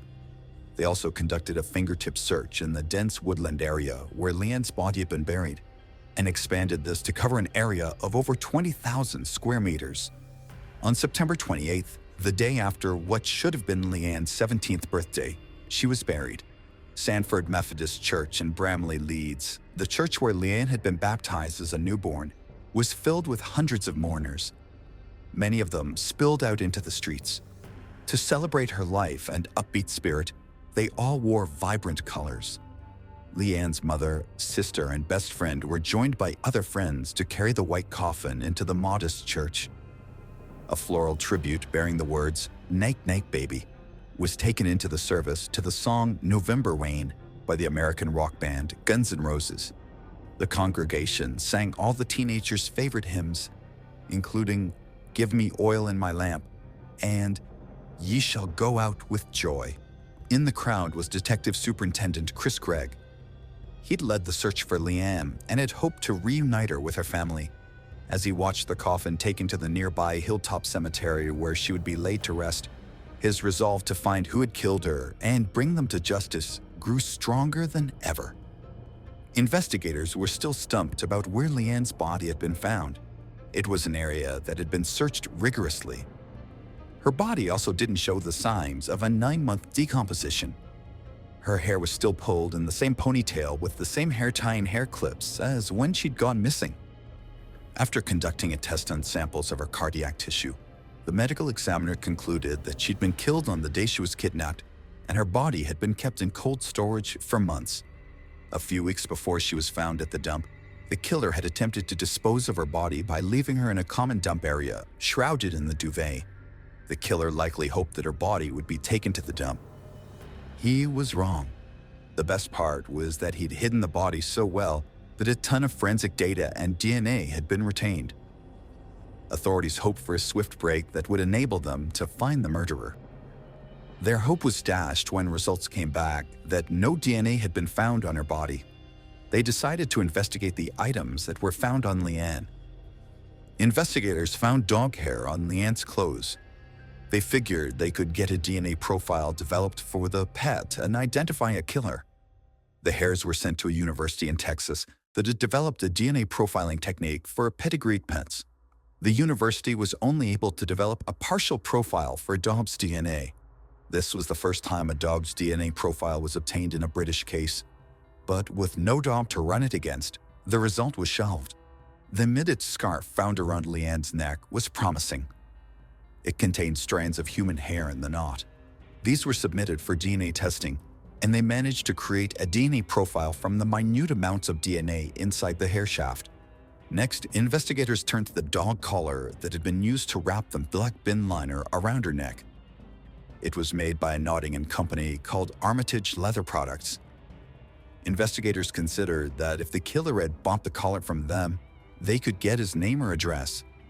They contacted the company, which told them that it sold to 220 different wholesalers across Britain, and submitted their sales documents to the police. Investigators began the daunting task of contacting each of them, asking if they had recorded any sales to the Leeds area of West Yorkshire. They hit pay dirt at the 112th call. The company was called Pet Pajamas. They were a Liverpool-based mail-order company and had sold 3 of the Armitage leather dog collars in Leeds. The details of the 3 customers were sent to investigators, and they began to look into their backgrounds. One of them quickly came up as a suspect. His name was John Taylor, and he lived in Bramley, just a few minutes from where Leanne had last been seen. This was not the first time his name had come up in the investigation. When Leanne's body had been discovered, witnesses had mentioned him as someone that was often in the woods with his dog.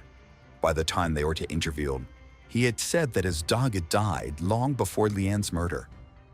Had Taylor killed the pet to destroy evidence? Who was John Taylor? On the outside, Taylor seemed like a normal guy.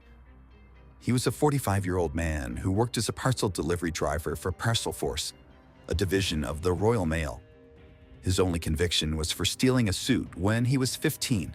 He'd been married and the union produced 2 kids, a son born in 1981 and a daughter born in 1983. The two divorced in 1996. Taylor lived what looked like a quiet life alone in a terraced home in Cockshot Drive, Bramley Leaves. Except for the fact that he enjoyed torturing the animals he hunted. His neighbors thought he was an ordinary bloke. Taylor would catch and torture rabbits. He'd been seen stabbing a fox repeatedly. While out poaching, he had enjoyed clubbing pheasants to death. In 1982, shortly after they'd moved to their new home on Cockshot Drive, Taylor began to buy and breed dogs and ferrets. Janet had always been proud of their home, but the smell of animal dung began to take its toll on the marriage. She tolerated it till, one day, he brought 2 large owls into the home. They lived on a steady diet of day-old chicks that he bought in the thousands and kept stored in one of the large freezers he had on the property. Janet filed for divorce. Taylor traveled all over the country a lot, but not for work. He'd place advertisements for female companions and would often travel across the country to have sex. He was also an avid user of Lonely Hearts advertisements. Through his phone records, investigators began to track down a number of these women for interviews. Most of them described him as harmless, but some admitted that they'd called the police to report him as a suspect after Leanne's body was found and details of her murder came out. 2, in particular, painted the picture of a man who enjoyed violence when they were intimate. He'd even told one woman he'd like to have intimate relations with her daughter. Another former girlfriend eventually broke up with Taylor because of his bondage fetish. Taylor would bind her hands with cable ties and put scarves over her face. When investigators asked her to describe how Taylor tied her, she said he kept a bundle of cable ties in the drawer next to his bed. He'd put a plastic cable tie around each of her wrists, then secure both her hands behind her back by using a third cable tie to link them. It was uncannily similar to how Leanne was discovered, and the information had also never been released to the public. 10 months after Leanne disappeared, Taylor was arrested and taken in for questioning. A warrant was served for his DNA and a search of his property. Police immediately sealed off his house in Cockshot Drive, putting up 7-foot-high wooden screens, and began a thorough search of the property. In the backyard, they found a hedge plant, a plum tree, and a poplar tree. Pollen consistent with these plants had been found on Leanne's hair, skin, and along her nasal tract. She had been there before she was killed. When they dug up the garden, they unearthed carcasses of various animals, 28 ferrets in a mass grave, and the skeletons of 4 dogs. One, a tanned black terrier, had a crushed skull. Could Taylor have killed his dog to hide his identity when he learned the police were looking for a man with a dog? The hairs from the terrier were tested and came back as a match to the hairs that were found on Leanne's body. In the house, the carpet had been stripped away. But on closer inspection, investigators found some pink carpet fibers cut on nails in the floorboards. These fibers turned out to be an exact match to the ones found on Leanne's body. They also found Leanne's blood under the floorboards of the house. The twine that had been used to tie the green bin liners around Leanne's body was traced to a manufacturer in Devon. They told investigators that they'd produced a small, one-off batch that was used to make nets for catching rabbits. The batch found in Taylor's home was an exact match to the twine used on Leanne's body. They also found a large number of yellow zip ties in his house. Unlike the regular zip ties, the younger ones are produced by an Italian company for the Royal Mail. Taylor, who worked for Parcel Force, a division of Royal Mail, could easily get his hands on them. The police also found the same type of garbage bag wrapped around a nail in John's kitchen. There were also 3 huge freezers on the property. At first, Taylor denied knowing Leanne or doing anything to her. When investigators confronted him with all the evidence they gathered, he admitted that he had abducted Leanne, but claimed her death was an accident. According to Taylor, after he got her into the house, there'd been a struggle and Leanne had fallen, hitting her head in the process. She died instantly.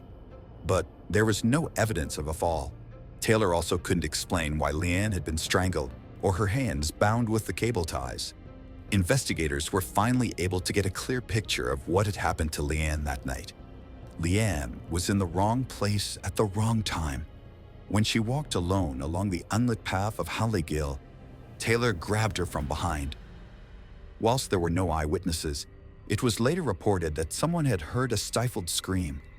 Taylor put his hand over her mouth, blindfolded her with a scarf, wrapped a coat around her, and marched her to his house 22 minutes away.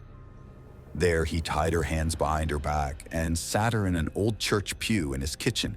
He strangled her with a zip tie and a woolen scarf. Then he kept her body in a freezer in his kitchen for months. Shortly before Leanne's body was found, his friends reported that an upright freezer in his kitchen had suddenly disappeared. Investigators speculated that it had broken down, and Taylor decided to get rid of Leanne's body, a fateful decision that led to his arrest. On February 15, 2002, 46-year-old John Taylor was found guilty of murder and kidnapping Leanne. He was sentenced to 2 life terms. He'll serve 20 years before being considered for parole. Investigators had always considered that Leanne's murder was not Taylor's first crime. The way he hid and disposed of the body was too calculated. They were right. Once police had Taylor's DNA profile on the database, 2 assault cases that had been in the system weren't linked to him. The first assault occurred on October 18, 1988, when Taylor, armed with a masking knife, attacked a 32-year-old woman as she walked across Halligill to pick up her kids from school. The second took place on March 1, 1989. Taylor, wearing a mask and carrying a knife, burst into the Bramley house of a 21-year-old mother. He dragged her into her bedroom and he attacked her. He stripped, blindfolded, and gagged her before assaulting her as her 18-month-old daughter cried in the next room. Taylor received 2 extra terms. In the following years, police did a cold case review of crimes across the country that were similar to Leanne's. In 2018, the extent of Taylor's depraved offending came to light when he admitted to another series of vile acts on 5 women between 1977 and 1996. In another incident, he held a knife to the throat of a pregnant woman and forced her to perform an act on it in 1977. Just before Christmas, he assaulted a barmaid. Taylor pleaded guilty to these attacks and received a whole life sentence. John Taylor will not see the outside of his prison walls for the rest of his life. He's serving a sentence at the maximum security Wakefield prison, also known as Monster Mansion. It's home to main infamous felons who have committed horrific crimes. Taylor has been named a suspect in nearly 10 reopened cold case murder investigations. The murder of 33-year-old Yvonne Fitt, who was found in a shallow grave just 100 yards from where Leanne's body was dumped in 1992. 13-year-old Lindsay Reimer, who vanished after leaving home to run an errand. She lived less than 20 miles from Taylor's home in Bramley. Her body was found 5 months later in a canal. Deborah Woods, who was found on fire at a Leeds railway station. She was found wrapped in bin bags and bedding after being kept in cold storage. Rebecca Hall, a prostitute who was found dead in Bradford, and many more. There are still many questions about just how many more murders and assaults Taylor might have gotten away with, and just how far back he might have started. How did he evade capture for so long? Ryan Widmer, a young athlete, is convicted of a horrific crime. He is serving a life sentence with parole eligibility only in 2025. More than 10 years after this tragic event, he is fighting to have his conviction overturned. Ryan's case attracts public attention and excites the population of 3 neighboring states, causing controversy about his guilt. The unusual manner of Sarah Whitmer's death and the fact that a clear motive for the crime has never been revealed is what makes this case so controversial. Sarah and Ryan met at a local cafe they both liked to visit. Ryan ordered a cup of coffee, and Sarah, who was standing in line, noticed a book on his table that she had recently read.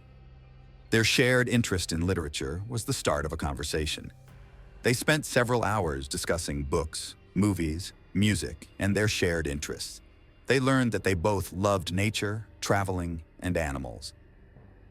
With each meeting, their relationship grew closer and more trusting. They learned more and more about each other, and gradually their friendship grew into true love. After a few months of their relationship, Ryan proposed to Sarah during a romantic dinner at the very same cafe. Sarah was happy, and naturally, she said yes.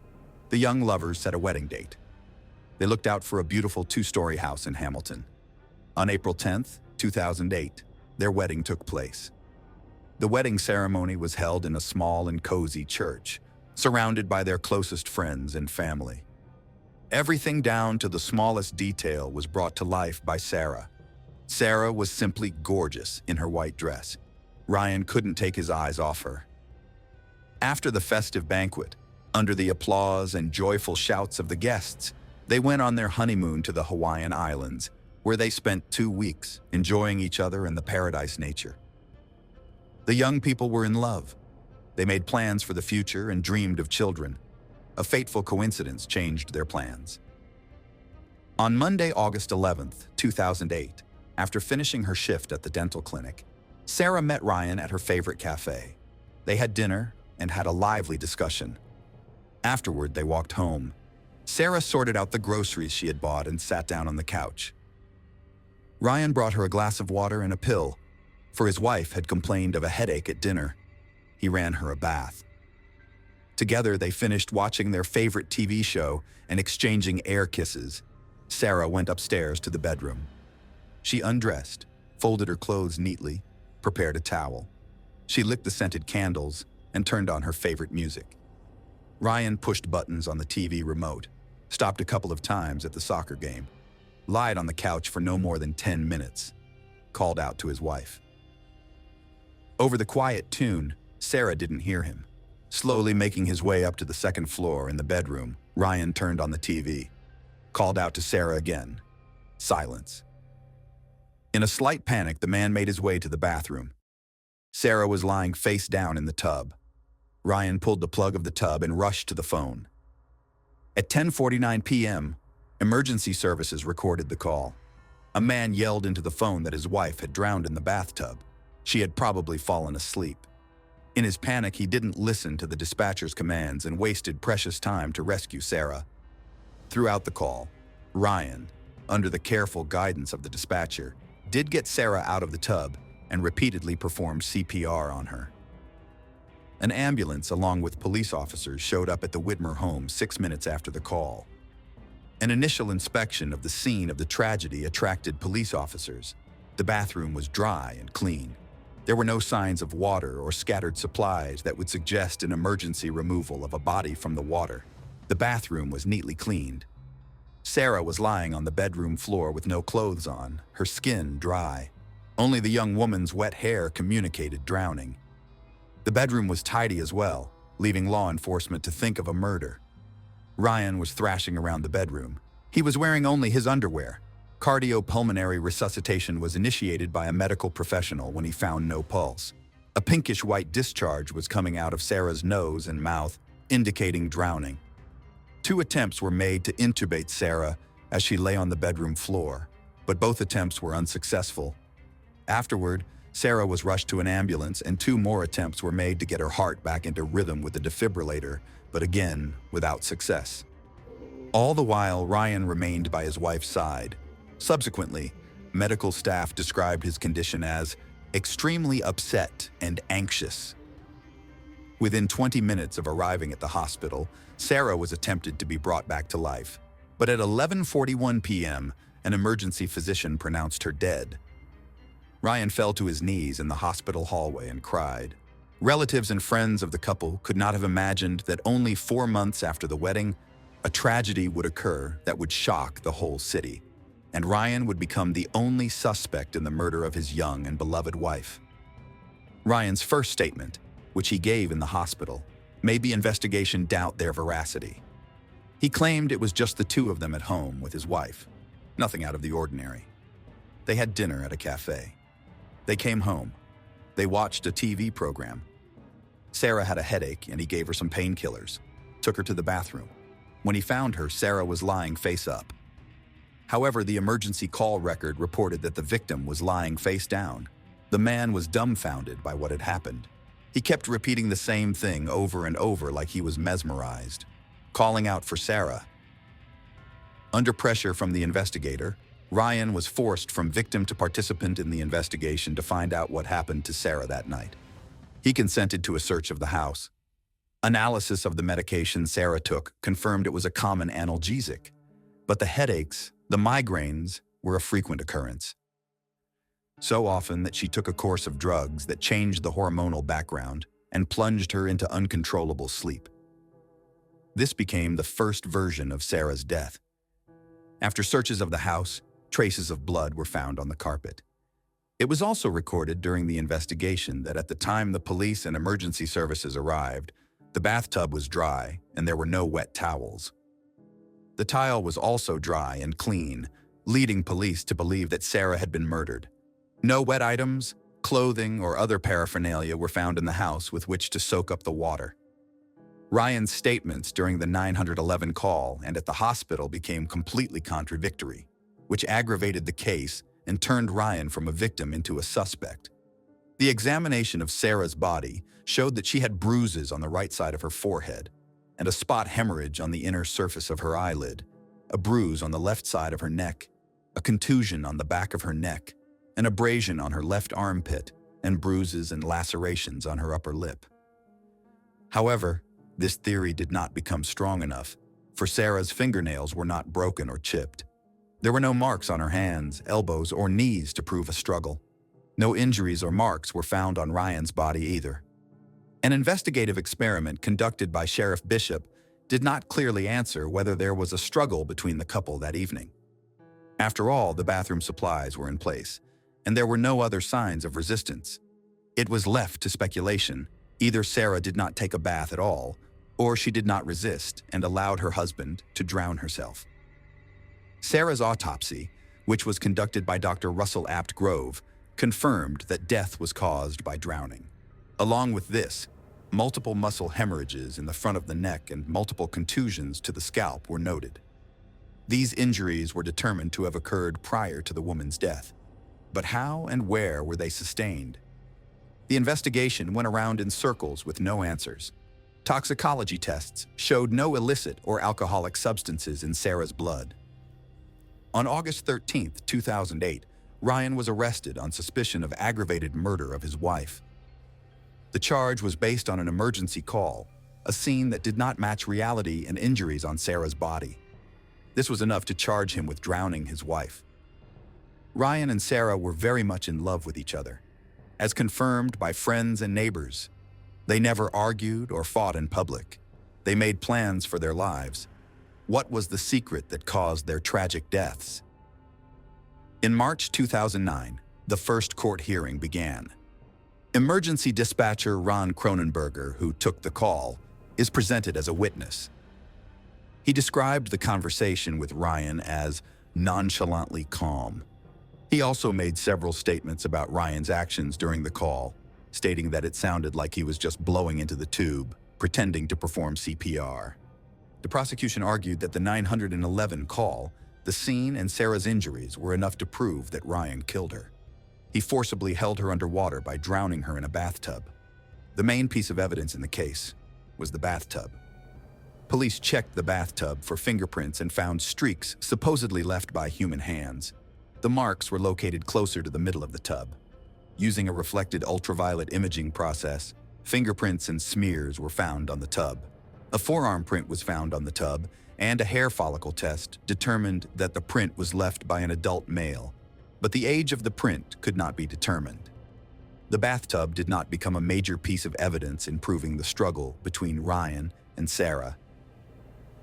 The prosecution went further and told the jury that there was likely a violent altercation that night at the Widmer home for unknown reasons that the suspect had willfully kept silent about. They called an expert to testify that it was impossible to fall asleep and drown in a bathtub unless illegal drugs or alcohol were involved. According to their testimony, the sensation of water on the face could have awakened the person or caused the gag reflex to enter the airway. If not, The drop in oxygen levels would have caused the person to wake up. Also, the pathologist who performed the autopsy was called to testify. He testified that if Sarah had a dry body and wet hair, one likely explanation would be that her head was pushed off the edge of the bathtub, toilet, or sink. She could have been pushed either forward or backward, either in running water or in a full bathtub. According to the prosecution's case, Ryan held Sarah's head underwater until she drowned, and on that basis, he should be found guilty of the crime. The defense, on the other hand, has argued Ryan's innocence, primarily because of the lack of motive. The defense continued to fight. It argued that if there had been a violent altercation, as the prosecution argued, there would have been evidence of it. However, there were no injuries on Ryan, and Sarah's fingernails were not broken or chipped. They argued that the injuries found on Sarah were the result of prolonged CPR, direct cardiac massage, and repeated attempts at intubation that night in the house and in the ambulance, on the way to the hospital, and at the hospital itself. At the insistence of the defense, a second autopsy was performed on Sarah. Dr. Werner Spitz performed a second autopsy and again confirmed that the cause of death was drowning. He observed injuries to her neck, arms, upper lip, skull, a lacerated liver, and bleeding on her neck, but could not determine if these injuries were sustained during cardiopulmonary resuscitation. Those present argued that EMTs attempted to resuscitate Sarah for approximately 45 minutes, and that the areas of bleeding deep inside Sarah's neck likely came from an IV that had been inserted into the area because the EMTs were unable to access the veins in her arms. Instead of ruling it a homicide, Dr. Werner Spitz ruled that Sarah's death was undetermined. The defense built its evidence base on the fact that her skin was dry because it dries faster than her hair, by conducting their own experiments with drying out her skin. They also said that when Ryan first found his wife unconscious, he instinctively pulled the drain plug, trying to figure out how to help her, and called emergency services. This sequence of events explains why her body was drier than expected. The water had drained in the bathtub even before Ryan called 911. An experiment conducted by an expert witness showed that a person emerging from the water can dry out in 7 minutes. A second court hearing was scheduled in May 2010. Ryan's father, Gary, said the prosecution had the victim's DNA results indicating the presence of the disease even before the second hearing. But the prosecutor refused to release the result because he did not believe it would have changed the jury's verdict. However, it remains unknown whether the jury's verdict would have changed if they had received credible evidence of Sarah's medical condition that could have triggered the drowning. The official reason for denying a retrial was the jury's error in their investigation. Ryan remained incarcerated. After another unsuccessful court hearing, the Widmer family was in for an unpleasant surprise. One Jennifer Crew came to the prosecutor's office to testify about Ryan's guilt. She stated that she was a friend of Ryan's, and he was in regular contact with her by phone or email. From Jennifer Crew's testimony, he called on October 26, 2009 at 11:09 p.m. The voice was very upset. He told me that he had beaten Sarah in the living room the day she died. Sarah found out about his philandering life. She saw photos of an inappropriate nature. They yelled and argued for a long time, first downstairs, then in the bedroom. Ryan pushed her in the bathroom and left his wife there without checking what happened to her. He was angry. After calming down, he found Sarah breathlessly floating in the full bathtub. In an attempt to cover his tracks, he wiped up the water on the bathroom floor with towels and came up with a plan about the accident. Ryan's defense fought hard for his acquittal. The lawyers managed to discredit Jennifer's testimony as implausible. After all, there were no wet towels found anywhere in the house, including the dryer. There was no evidence of infidelity in their marriage. The family had no financial problems and never quarreled. Ryan was characterized by friends as a good-natured and helpful person who was never seen even remotely angry. Ryan would not have benefited from his wife's death, as there was no life insurance policy. Before the third trial began, Jennifer Crew was able to be discredited and kept out as a witness. Evidence of her past philandering and convictions for petty theft helped. The call in which Ryan allegedly gave her a confession, too, was not corroborated. In January 2011, there was a third trial on newly discovered evidence. The defense presented an opinion on Sarah's medical condition that could have provoked the sudden loss of consciousness and resulting drowning. Several medical experts testified that existing conditions of cardiac or neurological defect could possibly have provoked the loss of consciousness, but medical experts called by the state denied these claims. Sarah's co-workers were called to the court hearing and revealed that she regularly slept in her car before starting her work shift at the dental clinic. She was often plagued by allergies and sharp stomach pains. Dr. Benjamin Mesmer, a dentist at the clinic where Sarah worked, said that on the day Sarah died, she complained of both a headache and stomach pain. Later that evening, a friend was talking to Sarah, and Sarah mentioned that she had a headache and pain in the back of her neck, and her friend said she looked very tired. Sarah's ability to fall asleep easily in unexpected places became a well-known joke among those who knew her. One friend even suggested that she suffered from narcolepsy. Narcolepsy is a sleep disorder in which people feel very sleepy throughout the day. Sufferers of narcolepsy find it difficult to stay awake for long periods of time. They must have several brief sleep phases throughout the day to live a full life. Sarah's mother's testimony ruled out the narcolepsy theory. Speaking at trial, as a prosecution witness, Sarah's mother, Ruth Ann Stewart, denied having sleep problems. Sarah was a robust child, regularly monitoring her health. She had a regular daily routine. I never observed her to be excessively sleepy. Medical staff regularly underwent full medical examinations. Sarah worked as a dental hygienist. The last examination carried out during the woman's lifetime showed that she was perfectly healthy. The aforementioned witnesses and testimony about Sarah's regular sleepy state were also inconclusive. An expert in biomedical engineering, human factors engineering, and biomechanics of injury testified for the defense and opined that Sarah's injuries were not consistent with a forced drowning. Had Ryan attempted to drown her face-to-face, injuries to the small bones of the neck and defensive wounds to the arms and legs would have been expected.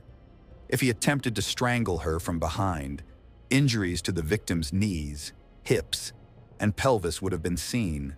But none of these injuries were discovered during Sarah's autopsy. The defense argued that they had no explanation for what caused Sarah's death that night. But emergency medicine expert Dr. Dave Smile testified that there are about 300,000 episodes of sudden death each year nationwide, and 1–2% of them occur in people under the age of 35. In 33% of them, autopsy findings were normal, with no evidence of cardiovascular, neurologic, respiratory, or central nervous system involvement. He also agreed with the previous statement that, given the extent of the resuscitative measures performed on Sarah, he was genuinely surprised that more injuries were not found on her body. The jury was asked to consider all the facts of the case and realized that Ryan had no reason to harm Sarah. There are certain situations where people die and their autopsy may never reveal the cause. The defense urged the jury to look at all the facts surrounding the case. Ryan had no reason to harm Sarah. Once again, the defense was defeated. After about 12 hours of deliberation, Ryan was found guilty of murder and sentenced to 15 years in prison. The jury based its decision on the lack of water on Sarah's body and in the area around the bathtub, Ryan's history, and the belief that his 911 call was orchestrated. The third trial juror felt that Ryan's demeanor in court was one of the main reasons he believed he was guilty. When the autopsy photographs were shown, they felt that Ryan showed absolutely no reaction.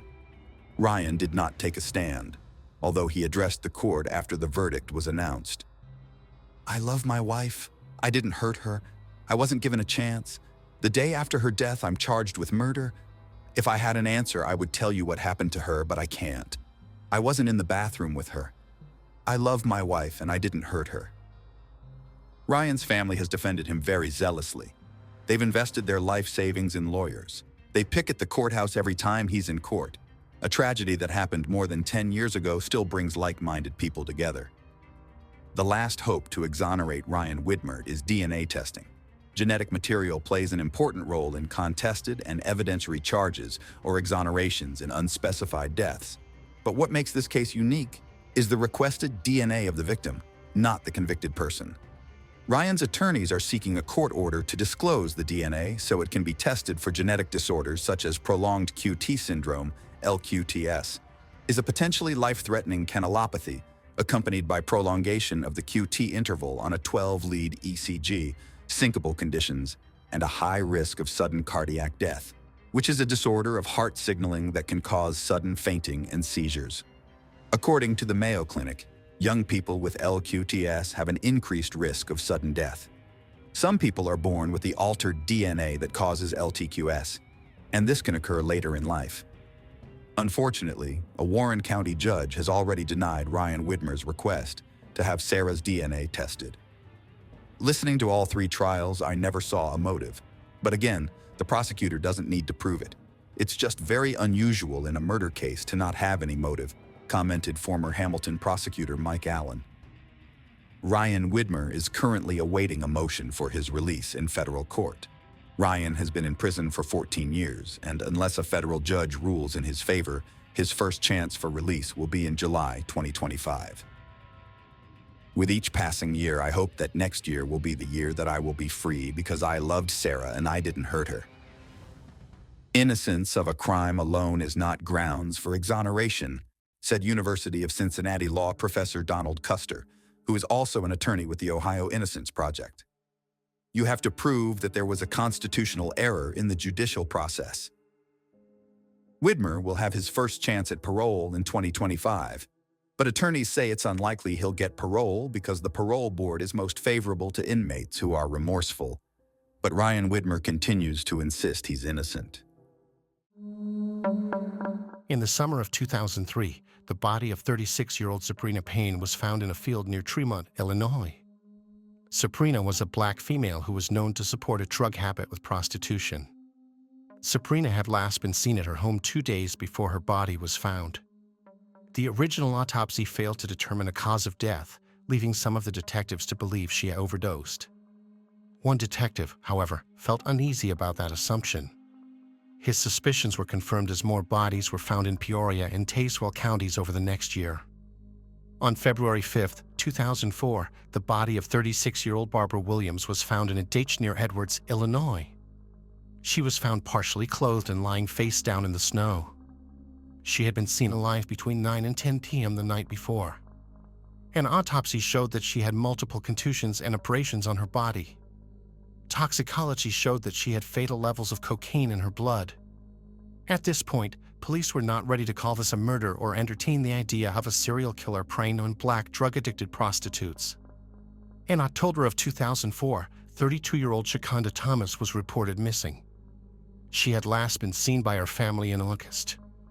Shakonda was known to disappear at times, but when she didn't come back after several weeks, her family reported her missing. Shirley Ann Trapp was also reported missing in the late summer of 2004. She was seen 3 days before she was reported missing. Tamara Walls was reported missing in September of 2004 after not being seen for 3 weeks. All 3 missing women were also black females known to support a crack cocaine habit with prostitution. 36-year-old mother of 8, Laura Lawler, disappeared from her home after leaving with a man and woman. Her longtime partner searched for her but only was able to determine she had been with a man named Larry. Her boyfriend, and father to her 7 daughters and 1 son, describes Laura as the love of his life and a beautiful soul. The two had experimented with crack cocaine, and Laura seemed to struggle with addiction before her disappearance. On September 25, 2004, Linda Neal was found on King Road in Tazewell County. She was found nude on the side of the road. Linda, like the other women, was known to be part of the drug scene in Peoria. At this point, police had determined there was likely a serial killer stalking black females in the Peoria area. A task force was formed, which one detective states would have occurred much quicker if the victims had been white females. While police desperately searched for the killer, they kept a close eye on women in the community at risk. Despite their efforts, on October 15, 2004, Brenda Irving's body was found in a ditch near Farmington. Brenda was found nude, and an autopsy determined that she had been strangled and suffered blunt force trauma to her head. She also had fatal levels of cocaine in her system at the time of her death. Her children had feared for their mother's safety, as she had known many of the women who had been killed or disappeared from central Illinois. Trina struggled with drug addiction. Despite detectives' best efforts, the case proved difficult to solve. They followed thousands of leads, but finally got the lead they were waiting for in December of 2004. 35-year-old Vicki Bomer was arrested for theft. From jail, she told authorities that she thought she could help them find the serial killer preying on her fellow sex workers. She believed that a man who had picked her up in July 2004 was responsible. Bomer explained that in July, a man named Larry Bright lured her to his mother's home where they shared alcohol and drugs. Once she was intoxicated, she said Bright attacked her, attempted to rape her, and pulled a knife on her. Somehow, Bomer was able to escape. Police were at first skeptical, as Bomer asked for a plea deal in exchange for her testimony.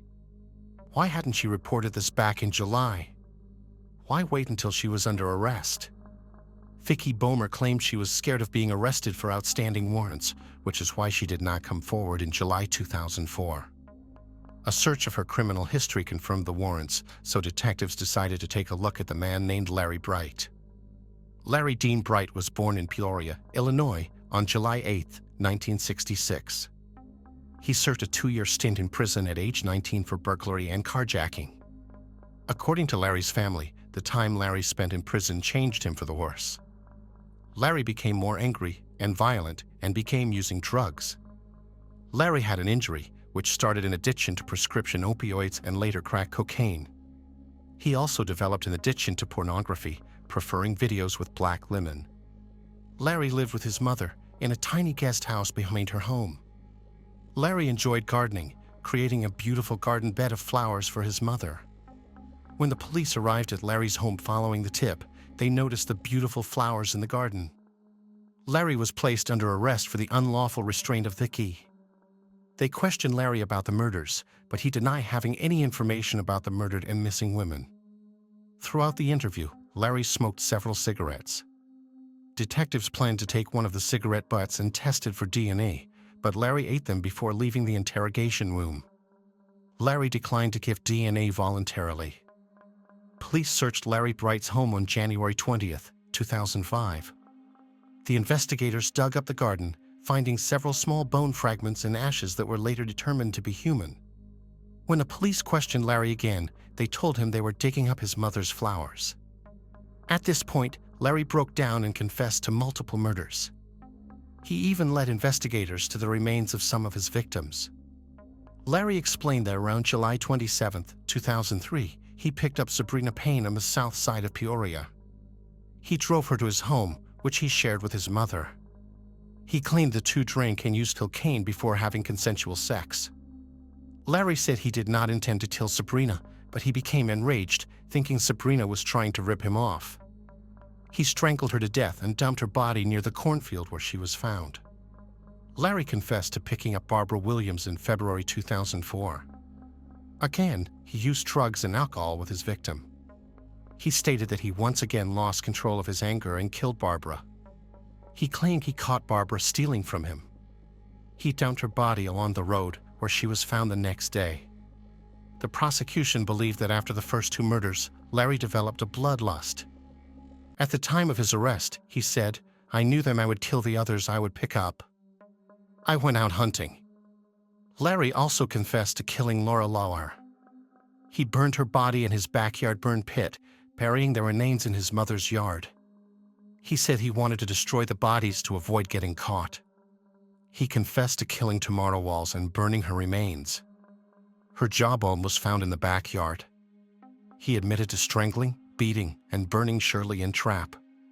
Shakanda Thomas had the same fate after being picked up by Larry Bright. He burned the woman and buried the ashes in the yard. Because of his attempts to cremate his victims, he was nicknamed the Bone Crusher. Larry said that he attempted to burn Linda Neal and Brenna Irving as well, but the attempts were unsuccessful due to the weather. He dumped both women along the side of the road. Larry was facing the death penalty following his January 2005 arrest. In an attempt to spare his mother the embarrassment of a trial and avoid the death penalty, Larry Bright pleaded guilty to 7 counts of first-degree murder and 1 count of drug-induced homicide on May 30, 2006. Bright's murders were not considered racially motivated, but detectives believe he was just attracted to black women. He is one of the very few serial killers who chooses victims outside of his race. Larry was sentenced to 7 life sentences without the possibility of parole, to be served concurrently. He was also given an additional 30 years for the drug-induced homicide. As part of the plea deal, Larry will be required to serve 100% of his sentence with no parole consideration. Larry is currently housed at the Shawnee Correctional Center in Vienna, Illinois. He will spend the rest of his life behind bars, but that brings little peace to the families of his victims. The loved ones of Larry's victims want people to know that the women he killed were more than just drug addicts or prostitutes. They were people. They were mothers, daughters, sisters, and friends. The serial killer dentist of St. Louis, Clennon Engelman. Dr. Clennon Engelman was born on February 6, 1927, in St. Louis, Missouri. Dr. Engelman grew up on the south side of the city and felt a deep connection to his neighborhood. After serving in the military, Dr. Engelman used his GI Bill to go to Washington University and become a dentist. He opened his dental office on the south side of St. Louis, serving the community he had always loved. Dr. Engelman, who went by Clen, was married to a woman named Edna Ruth, but they divorced in 1956. By 1958, both Clen and Ruth had remarried. Clen was operating his dental office and appeared to be successfully serving the St. Louis community. On December 17, 1958, citizens in Forest Park noticed a bloodied man stumbling. The man, James Stanley Bullock, soon passed from his injuries. These injuries were caused by a gunshot. No one could figure out why someone would shoot 28-year-old James Bullock.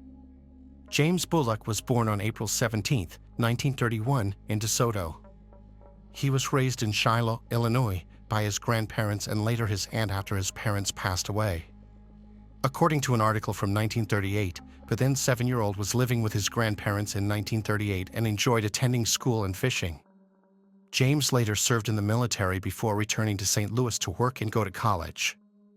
Back in St. Louis, James met Edna Ruth, the ex-wife of Dr. Clen Engelman.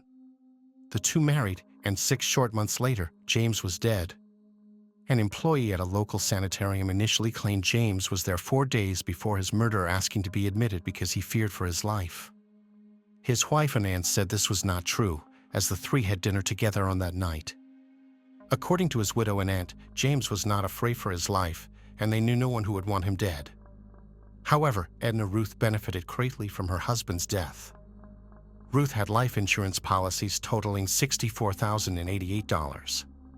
While under questioning, Edna Ruth made several weird statements, including telling the police she was married before, but her husband did not know. Who was she married to? Her husband's dentist, Dr. Clen Engelman. Edna Ruth had lied to James and his family and lied on the marriage application about being married before. Police questioned a local career criminal who was out on parole for an assault at the time of the shooting. They weren't able to tie him to the murder of James, but they did note he lived near Dr. Engelman's office. Dr. Engelman and Edna Ruth both refused to take a polygraph test and denied any involvement in the murder of James Bullock. Dr. Engelman's new wife, Ida, refused to be questioned by the police. A patient provided an alibi for Dr. Engelman. However, another witness said that they tried to find someone at the office around the time and the office was empty. Edna Ruth invested part of the funds she received after becoming a widow into doctor. Been bored being a dentist, so he often ventured into other areas of business. This included buying a trike strip along with a partner, Eric Fry. Dr. Engelman had grown to be close friends with Eric and his wife Sandy. On September 26, 1963, Eric and Dr. Engelman were at the trike strip using dynamite to explode and then fill abandoned cisterns on the property. Eric was lying on his stomach near one of the cisterns when the dynamite exploded quicker than anticipated. Eric was killed instantly and found lying in the bottom of the cistern. Coroner H.D. Steinbeck ruled the death accidental.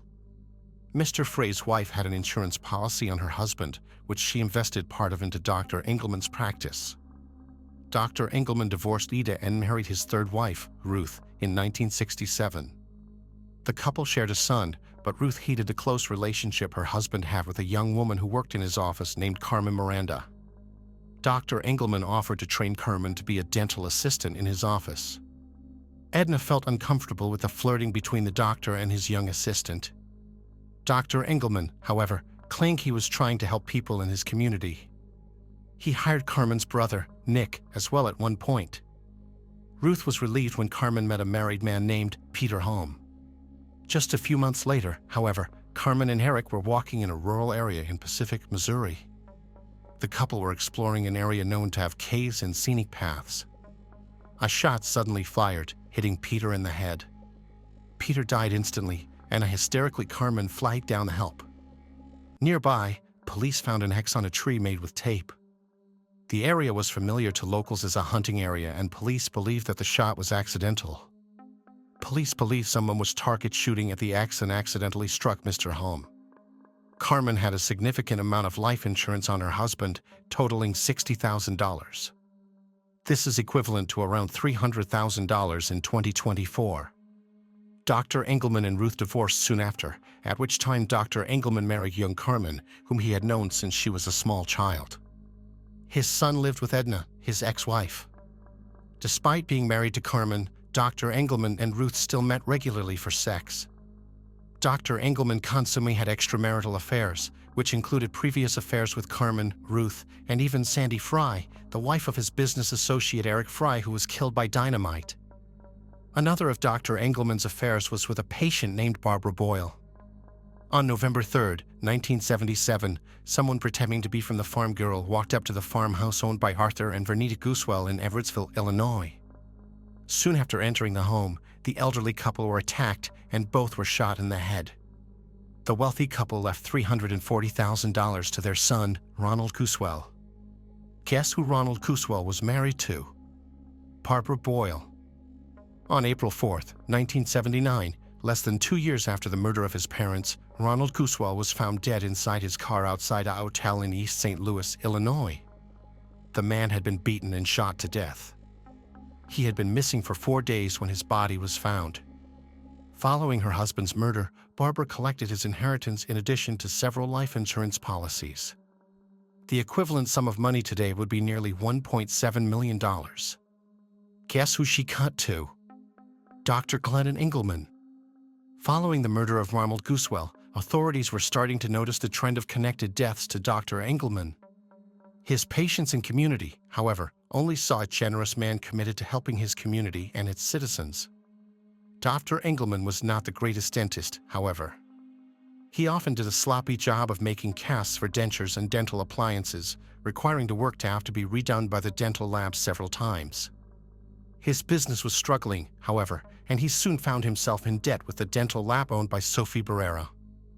Sophie Barrera owned a South St. Louis dental laboratory and had grown tired of waiting for Dr. Engelman to pay up by 1980. She filed a lawsuit against the doctor that was set to go to court just a few days after Sophie was murdered. On January 14, 1980, Sophie entered her vehicle in South St. Louis. Shortly after, the vehicle exploded. Police found remnants of a bomb under her charred vehicle.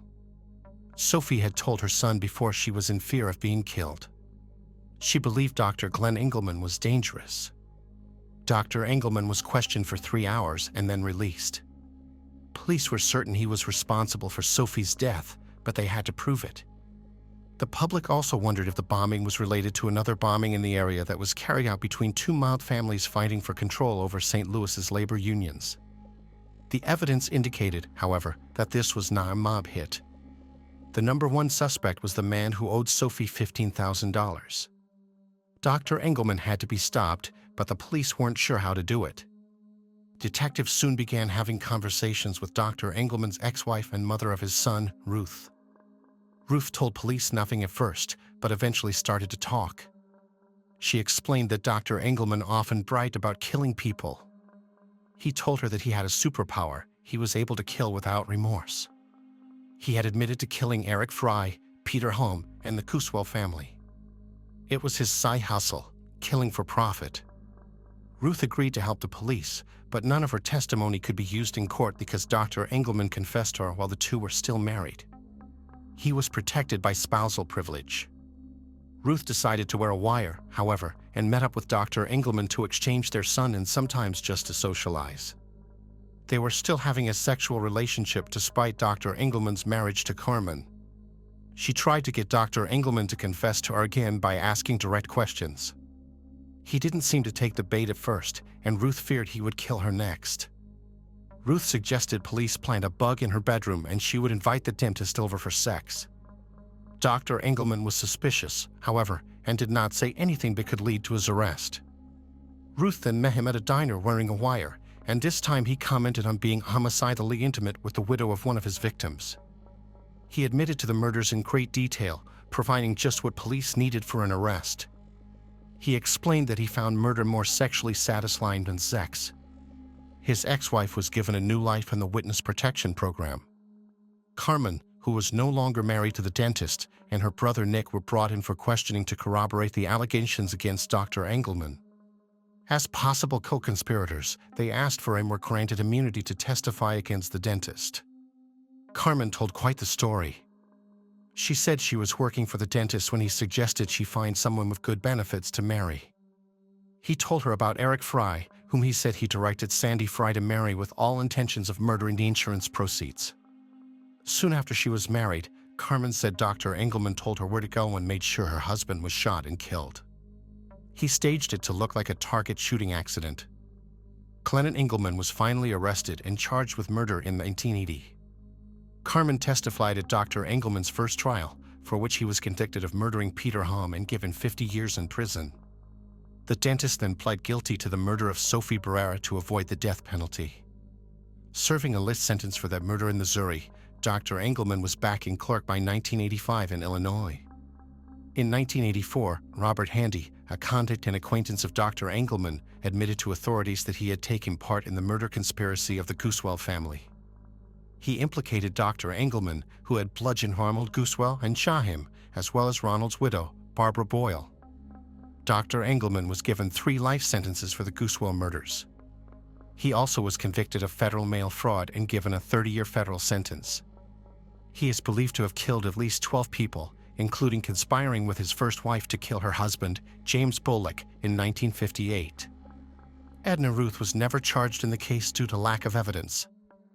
Barbara Boyle went on trial for the murder of her in-laws, Arthur and Vernita Goosewell, and husband Ronald in 1985. The jury acquitted her of the murders of Arthur and Vernita but convicted her of conspiracy to commit murder in the death of Ronald Goosewell. Barbara Boyle was sentenced to 50 years in prison in 1985. She was granted parole in 2009. Dr. Engelman enjoyed his notoriety in Missouri, often comparing himself to legendary outlaw Jesse James. He is believed to have killed at least 12 people, but the actual number is unknown. Unlike other serial killers, Dr. Engelman was inspired, at least in part, by greed. He also seemed to revel in his ability to not feel remorse. Dr. Engelman died of diabetes-related health issues in 1999 at age 72. He was incarcerated in Jefferson City at the time. Hello friends, welcome to our channel. Today we're going to take a look at another horrible case with you. The case of Frank Spencer. Frank Spencer was born on November 10, 1965, in Bloomsburg, Pennsylvania, to Cyrus and Malene Spencer. As a young boy, his passion for active games and sports helped him develop a strong physique and spirit. In high school, his exceptional skills earned him recognition as a standout member of the wrestling team. With a curious mind and a dream to carry on the family legacy, Frank enrolled in a local university after graduating from high school in 1984. He completed his studies in 1988 and, following his father's passing, took over the family business, becoming the owner of Spencer's Auto Parts and Used Cars. A pivotal moment in the young man's life took place in 1997 when fate introduced him to Maria. They instantly felt a strong connection. Maria was known for her fiery personality, bold nature, and intense emotions, which captivated those around her. According to Frank's friend Paul Siciliano, Frank had always been drawn to free-spirited individuals, and Maria was no exception. When the couple met, they had an instant spark and enjoyed each other's company. However, not everyone was thrilled about their relationship, particularly their parents. It was rumored that Maria's father, Anthony Rocco Franklin, had ties to a gang and was even known as a hired hitman. He took an immediate disliking to Frank and tried to prevent their union for some time. The Spencer family also disapproved of Frank's choice of partner, so the couple decided to elope and rent an apartment away from their families. This allowed them to maintain contact with their friends while keeping their families at a distance. As time passed, their families had no choice but to accept their relationship.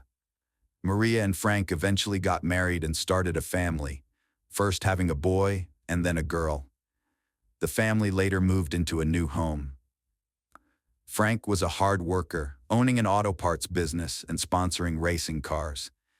His top priority and motivation in life became providing everything necessary for his family, especially his children.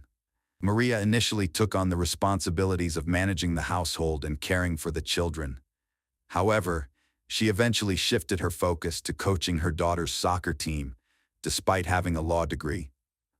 Friends observed that, unlike her husband, Maria seemed less invested in their marriage. She appeared distracted and somewhat detached from reality. Her lack of enthusiasm for domestic duties and responsibilities was evident. What truly concerned her, however, was the family's finances. While she freely spent the money Frank earned, her indifference towards the children was even more notable. Maria's behavior in her marriage became increasingly problematic over time. Her selfish and eccentric ways led to her husband's growing discontent. He believed that as a mother, she should have become more mature and considerate of others, but Maria showed no signs of changing. By 2006, her husband had had enough and filed for divorce, exhausted by her constant scandals and inappropriate behavior. He was also worried about the negative impact her behavior was having on their children's well-being, and eventually, divorce seemed like the only way out. After deciding to separate, the relationship between the former spouses became increasingly strained. A confrontation ensued. Spencer was adamant that he should have full custody of the children, as he distrusted his ex-wife and believed she was incapable of providing proper care. However, not everyone in Spencer's circle agreed with his stance. For instance, his friend Ron argued that for the sake of the children's normal development, both parents needed to be involved. He strongly advised Spencer to negotiate with Maria and share custody equally. Despite this, Spencer was convinced he knew what was best and continued to demand sole custody. In response, Maria also demanded sole custody and was counting on receiving substantial child support payments. The conflict escalated over time. Due to his ex-wife Maria's erratic behavior, Frank had to call the police on multiple occasions. Maria would not only attack him, but also their children. Not everyone believed Frank's claims, however. That was until an incident in 2008 that validated his story. Maria got into a physical fight with her former mother-in-law near their child's school. The situation unfolded when Maria showed up to pick up their daughter, despite Frank's mother trying to intervene. It turned out that Frank's mother was justified in stopping Maria, as they had a prior arrangement that day, but Maria changed her plans at the last minute. Following the altercation, Maria took their child and drove away without buckling her up. The police pulled her over and deemed her actions a threat to the child's life and health. As a result, Maria faced legal repercussions, including charges of disorderly conduct. Frank also accused Maria of stalking him, alleging that she repeatedly followed him. Maria was subsequently charged with this additional crime. Ultimately, the prosecution failed to prove the threat to the child's life, and Maria agreed to plead guilty to disorderly conduct and stalking in exchange for the dropped charges. Maria ultimately admitted her guilt and was fined $600. Yet this did not deter her from continuing her disruptive behavior. In fact, she became even more bitter and resentful following the incident. Frank's friends and family members began to hear more frequent complaints from him as Maria's threats and stalking intensified. Some of Maria's colleagues even revealed that she had openly expressed her hatred for Frank and threatened to take his life. This prompted one of her coworkers to jokingly refer to her as the Black Widow. Despite Maria's aggressive behavior, Frank attempted to remain calm and composed. He made multiple attempts to reason with his former partner, but she refused to back down. As a precaution, Frank started documenting all their conflicts, not to provoke legal action against Maria, but to protect himself in case something went wrong. His sole desire was to live and work in peace, but Maria's behavior had clearly crossed the line. By 2009, Frank and Maria's divorce had dragged on for years, with the children remaining in Maria's care. Despite his struggles, Frank eventually found solace in a new relationship with Julie Dent. However, it wasn't long before Maria discovered Frank's new romance. Although she claimed not to be bothered by Frank's relationship with Julie, in reality, she was deeply upset that Julie was forming bonds with her children. Frank, on the other hand, believed that Maria's intense jealousy was the root of all their troubles. This realization only fueled Maria's anger, culminating in a threatening voicemail to Julie in February 2009, warning her to stay away from her kids. The situation took a turn for the worse when the main character's father-in-law, Rocco, was released from prison after serving a 5-year sentence for fraud. Having spent time behind bars only seemed to worsen Rocco's notorious reputation, and Frank knew from past experiences that this spelled trouble. Many people believed that Maria had inherited her father's troublesome nature. This development made Frank's circle notice that he had become increasingly pensive and worried, and with good reason. The first incident following Rocco's release was a break-in at Frank's office, where important documents related to the divorce proceedings were stolen. The next day, Maria contacted her ex-husband and hinted that she had found a trash bag containing some interesting items on her porch. Frank understood what she was getting at and advised her to return the stolen goods. He also reported the incident to the police, but unfortunately, they were unable to find any evidence linking anyone to the crime. While the investigation was unable to prove anyone's involvement, it was clear to everyone that Maria and her father had a motive. The ex-wife was also considered a suspect, but in the end, the case was dismissed due to lack of evidence. Meanwhile, thanks to the authorities' efforts, Maria returned the stolen documents to their rightful owner. It seemed that the documents didn't contain anything substantial that could be used in court anyway. The failure to gather evidence was seen by Frank's adversaries as a green light to act with impunity. The situation grew more intense. Afterwards, the ex-partner began making threats on social media. She remained unhappy that the kids were in touch with Julie. In contrast, the new partner remained calm and composed. She took pleasure in spending time with her partner and his children. She avoided getting involved in the complex relationships between her ex-husband and his former spouses. But she was furious that Maria's desire for revenge had led her to neglect her parental responsibilities. The disputes dragged on until 2010, when Frank finally lost patience. He could no longer tolerate the situation and turned to the authorities for help. He asked the police to evaluate his ex-wife's behavior and provided them with their correspondence, which included implicit threats.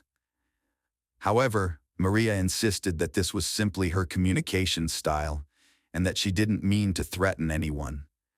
Once again, it was impossible to prove her guilt, as her warnings were too vague to be taken as concrete threats. Frank's tormentor got away with it again. In January 2010, disaster struck Frank once more. He and his partner had planned a romantic getaway to the Caribbean, but the night before they were due to leave, a fire broke out at his mother's house. Although no one was injured, the property was completely destroyed by the flames and smoke. Witnesses reported that a car driven by Maria, accompanied by neighbors and acquaintances, pulled up outside the house. The woman behind the wheel was seen smiling as she watched the scene before driving off. Tragically, After the fire had been extinguished, a dog belonging to one of Frank's children was found dead in the ashes. Frank was forced to call the police again, but despite their suspicions, no one believed the fire was anything other than an accident. It was clear, however, that Maria would stop at nothing to get what she wanted. Yet, with no evidence of deliberate arson surviving the blaze, the fire was ruled an accident. After sending a message to Frank, in which she subtly gloated about how karma had caught up with him, the frenzied woman started sending similar messages to Julie, too. As the police failed to take action, Maria became increasingly audacious, eventually feeling bold enough to make public threats against her ex and his new partner. A few months later, a fire broke out at Julie's house, where she was home at the time. Fortunately, she escaped by jumping off the porch roof and was unharmed, although her home was left uninhabitable. In response, Frank invited Julie to move in with him, which the young couple feared would only enrage his ex further, but they had no other choice. At the same time, an investigation into the cause of the fire was underway. The similarity in the method used suggested that it was the same person or people responsible. Although the woman's home was located in a different county, the couple hoped for an unbiased investigation by the police. Unfortunately, the lack of evidence meant they were unable to assist, and the fire could have been dismissed as a freak accident. However, Julie was resolute and appealed to higher authorities, which unexpectedly moved the investigation forward. The search of the suspect's backyard yielded flares, including a damaged one lying in the grass. Another flare, similar to the one that had caused the fire, was also discovered. Furthermore, experts found that the steps on the home's terrace had been soaked with a flammable mixture. After thorough inspections and expert analysis, arson was officially declared as the cause of the fire. Despite this, the lack of direct evidence once again meant that the perpetrators escaped punishment. Summer 2012 was unseasonably cold. In June of that year, Frank and Julie faked a breakup as part of a clever plan to throw Maria off guard. This was followed by the real final demise of the Spencer marriage. But the hoped-for peace didn't materialize.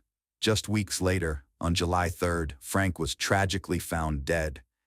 Joe, a close friend, decided to visit him because he hadn't heard from Frank in a while, which didn't come as a shock to anyone.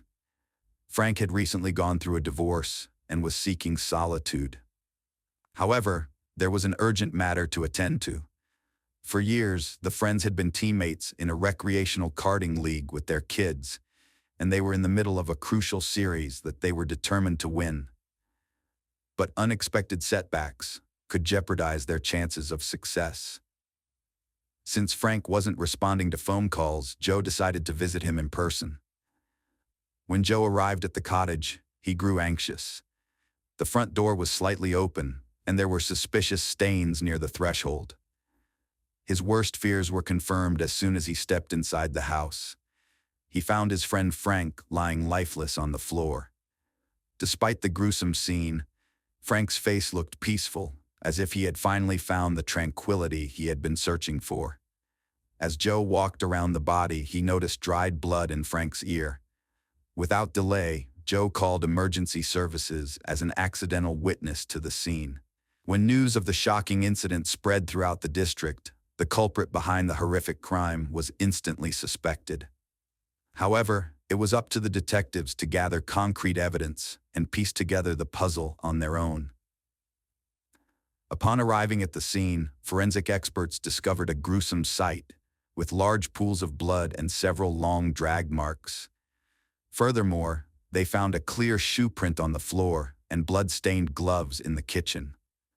These crucial pieces of physical evidence were sent to the lab for further analysis. A further investigation revealed that the bloody shoe print found at the scene matched the size of the shoes worn by Rocco, who is Maria's father. Additionally, skin cells from Frank's ex-wife were discovered inside the gloves that were examined. Notably, the ex-wife had not lived with the deceased for over a year, which means it was highly unlikely that the gloves containing her fresh DNA were left at the house by accident. Overall, all the evidence gathered suggested that both Rocco and Frank's ex-wife were involved in the crime. Soon, the suspects were detained. Autopsy and ballistics analysis determined that Frank Spencer had been shot with two different types of weapons. The first bullet was fired from a .30 caliber sniper rifle as he stood by the front door. Forensic experts found a sniper's nest approximately 115 feet from the house. The bullet passed through his hand and penetrated his chest, striking a vital artery. The shot was fatal. However, the attackers did not stop there. They dragged the poor man inside, where a final taunting shot was fired into his head with a .357 Magnum revolver. By that time, the man was already deceased. Therefore, the final shot was seen as an act of revenge. It was clear that the shooter harbored hatred toward his victim. Consequently, police speculated that Rocco fired from the rifle, while Maria finished what was started. Additionally, it was discovered that alongside the crime, Frank's car and dog were missing from the house, exposing Rocco and Maria. By reviewing traffic cameras, Spencer's car was spotted on a federal highway moving away from the victim's house shortly after the crime.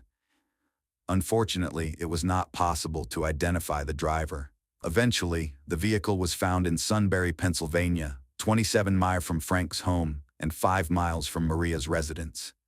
However, no fingerprints or other evidence were discovered inside the car. Regarding the victim's dog, it was found 2 days after the incident, having wandered into a wedding in Dauphin. Attendees immediately realized that the well-groomed animal had an owner thanks to a microchip. The dog was returned to Spencer's mother. It turned out that Frank had gotten a new pet for his children after the fire. This fortunate discovery helped clarify some aspects and effectively exposed the crime.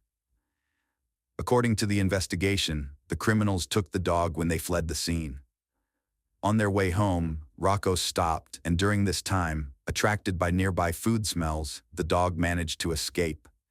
Subsequently, it ended up at a house where a wedding ceremony was taking place. This allowed detectives to prove that Rocco's phone pinged near the celebration site on the day of the crime, while his residence in Harrisburg was 12 miles away, contradicting his assertion that he was at home.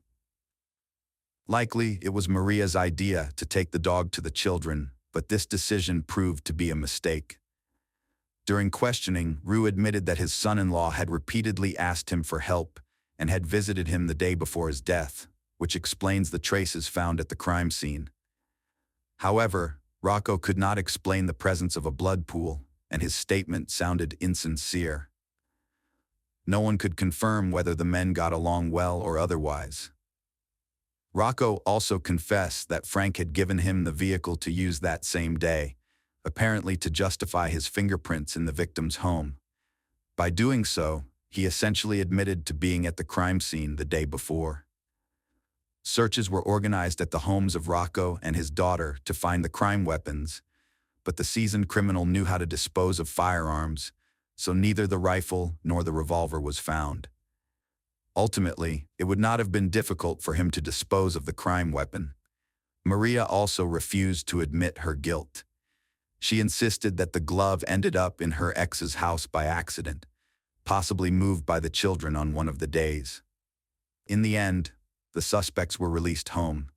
However, detectives did not close the case and continued to gather necessary evidence. Meanwhile, Frank's friend Derek Reed managed to talk to the former friend during a school football match. During their conversation, Maria confessed that the last thing her husband saw before his death was her face. Her statement sounded odd.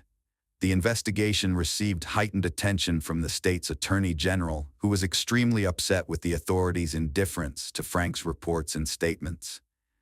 Moreover, the police received numerous complaints about their incompetence. An internal investigation was unavoidable. Unfortunately, it was not possible to prove the officers' negligent attitude towards their duty. According to the police, much information provided by Spencer lacked solid evidence, and the only person who could confirm or refute the officer's words was deceased.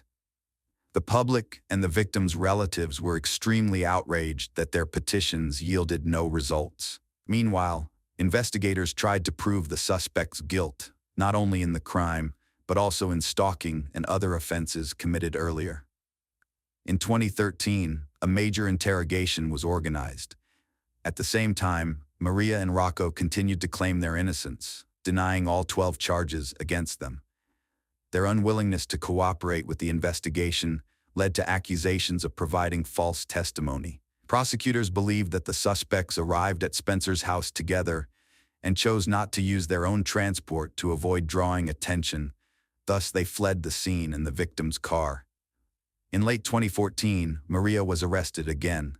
By this time, Rocco had managed to flee after the last interrogation. He boarded a plane and flew to Colombia. The investigation interpreted the man's behavior as flight and proof of guilt. For 11 months, the criminal was elusive. Eventually, he was apprehended in Buenos Aires, Argentina, after being arrested by local police and fighting extradition to the U.S. However, the criminal's efforts were in vain, and he was sent back to his home country. Justice prevailed in the fall of 2015. Maria's trial took place, and she continued to deny her guilt, shifting the blame to her father. The accused claimed she loved Frank and never wished for his demise. However, numerous witnesses exposed her true character, recounting long-term threats, stalking, and arson. The trial lasted just over a week, and in the end, the jury delivered their verdict, finding her guilty on all counts, including deprivation of life, arson, burglary, providing false statements, conspiracy, and making threats. Maria was sentenced to life imprisonment without the possibility of parole, plus an additional 50 years. Eyewitnesses claim that Maria smiled constantly during the trial. "I didn't end his life, so I tried to stay optimistic," she explained in a later interview. A few years later, trials began for Rocco. He was extremely displeased with his daughter's accusations. The defendant insisted he was merely helping her, but was against violence. It was Maria who insisted on the crime. However, physical evidence suggested otherwise. Finally, in the fall of 2018, Anthony Franklin was found guilty of deprivation of life, as well as robbery and arson. He received a life sentence without the possibility of parole, plus an additional 45 years. Upon sentencing, the 77-year-old man blew a kiss to the prosecutor and the lead detective before cursing the judge. Years later, Rocco sought a retrial, claiming his defense attorney had been ineffective, which led to his conviction. Maria also attempted to appeal her case. However, both father and daughter's efforts were fruitless. Every divorce has negative consequences, but for some people, it leads to severe financial problems and emotional distress, resulting in changes to their social status and lifestyle. However, with time, things usually stabilize. Frank Spencer's situation was an exception, as his breakup ultimately proved fatal. It's worth noting that the relationship he was in was extremely toxic. By staying with his partner, Frank was in effect nurturing a dangerous enemy and putting his own life at risk. Hello friends, welcome to our channel. Today we're going to take a look at another horrible case with you. The case of John Thomas McGuire. Life in an orphanage is tough. No personal space or privacy, and if you can't defend yourself. Amanda and Anna Marie McClure are luckier.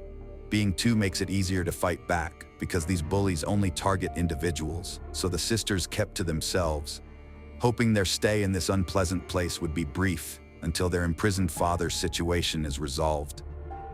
Their father, Larry McClure, was sent to prison. This was widely reported on television and in newspapers for a long time.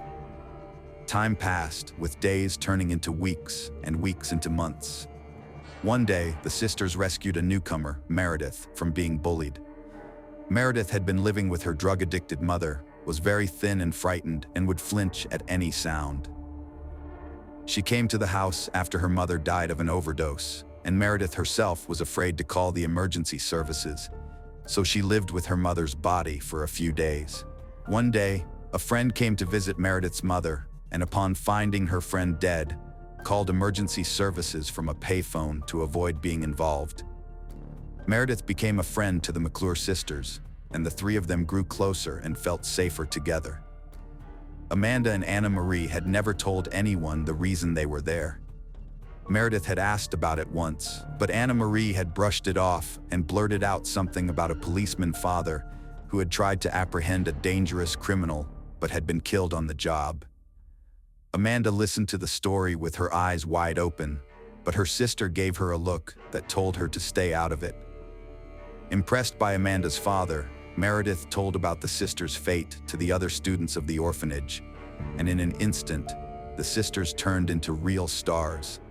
They were respected and envied because most of those who were there had parents who either died from illegal substances or went to prison.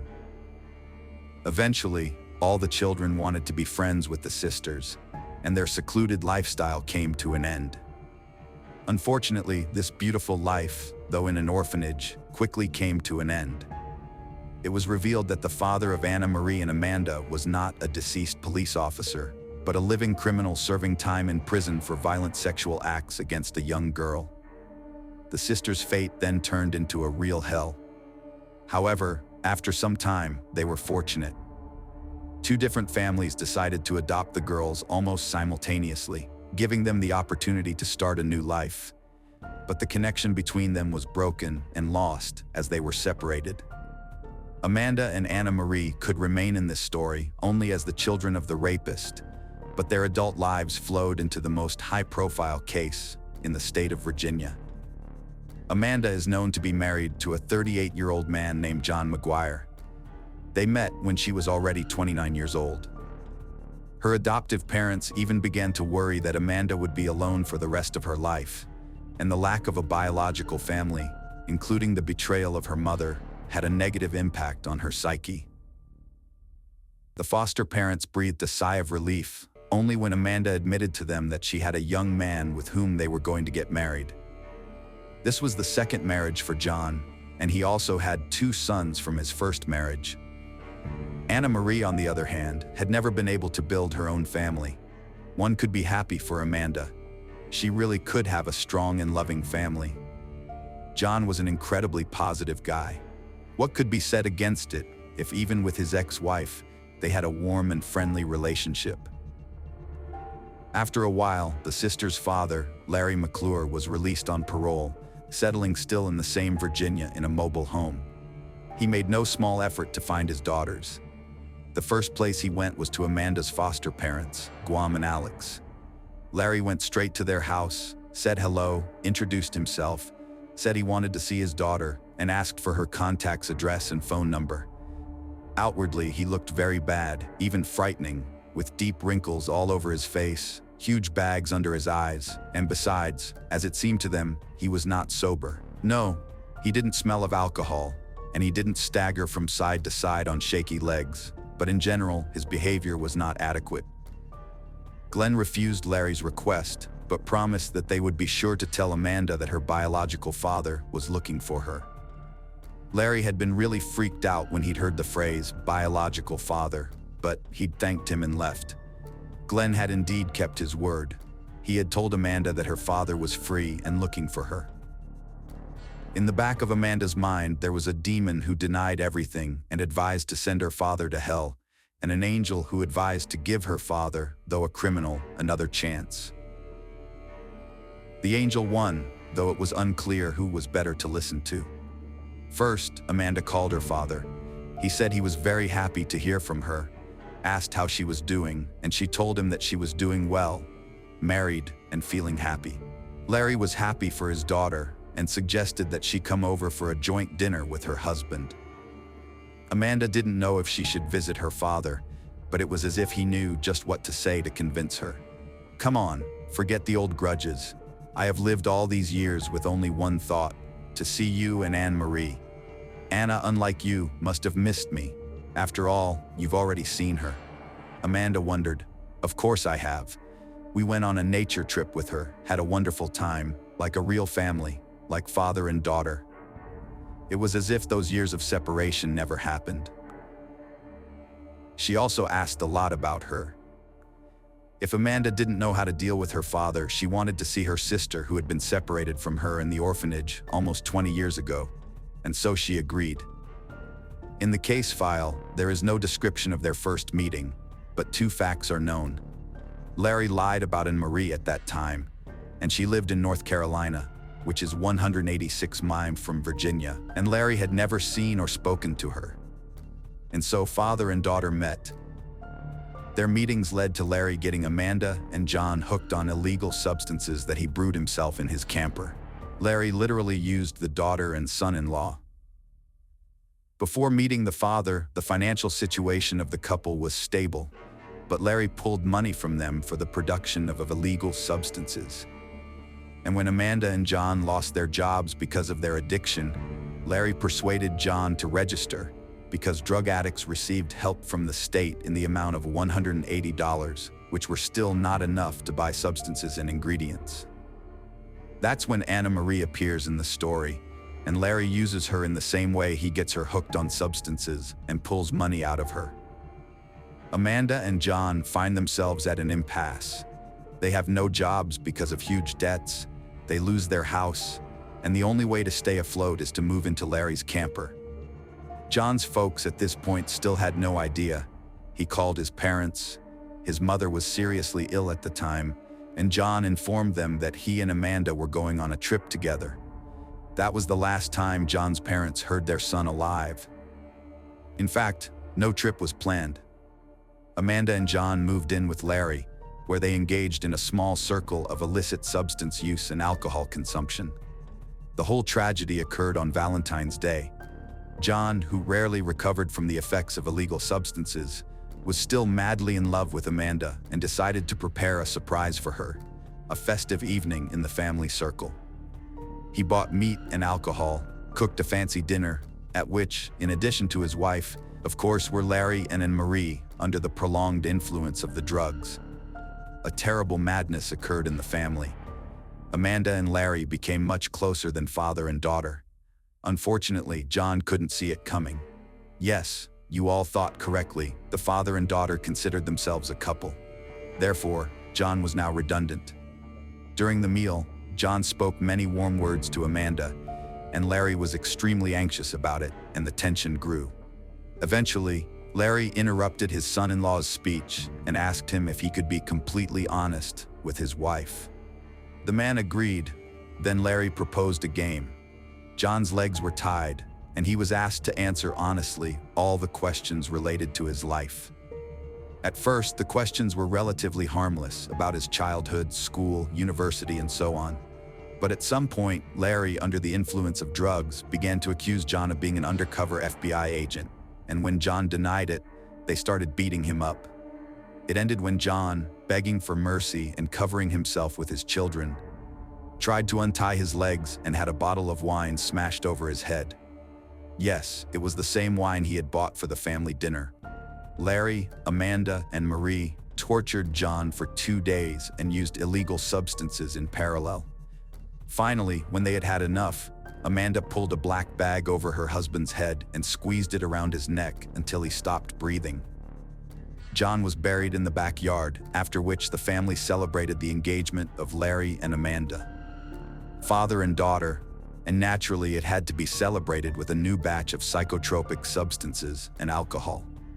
On the 3rd day, their psyche went haywire, and they began to see John's ghost, and the ground in which they buried John seemed to them unearthed, as if John was able to get out of there, escape, and report everything to the police.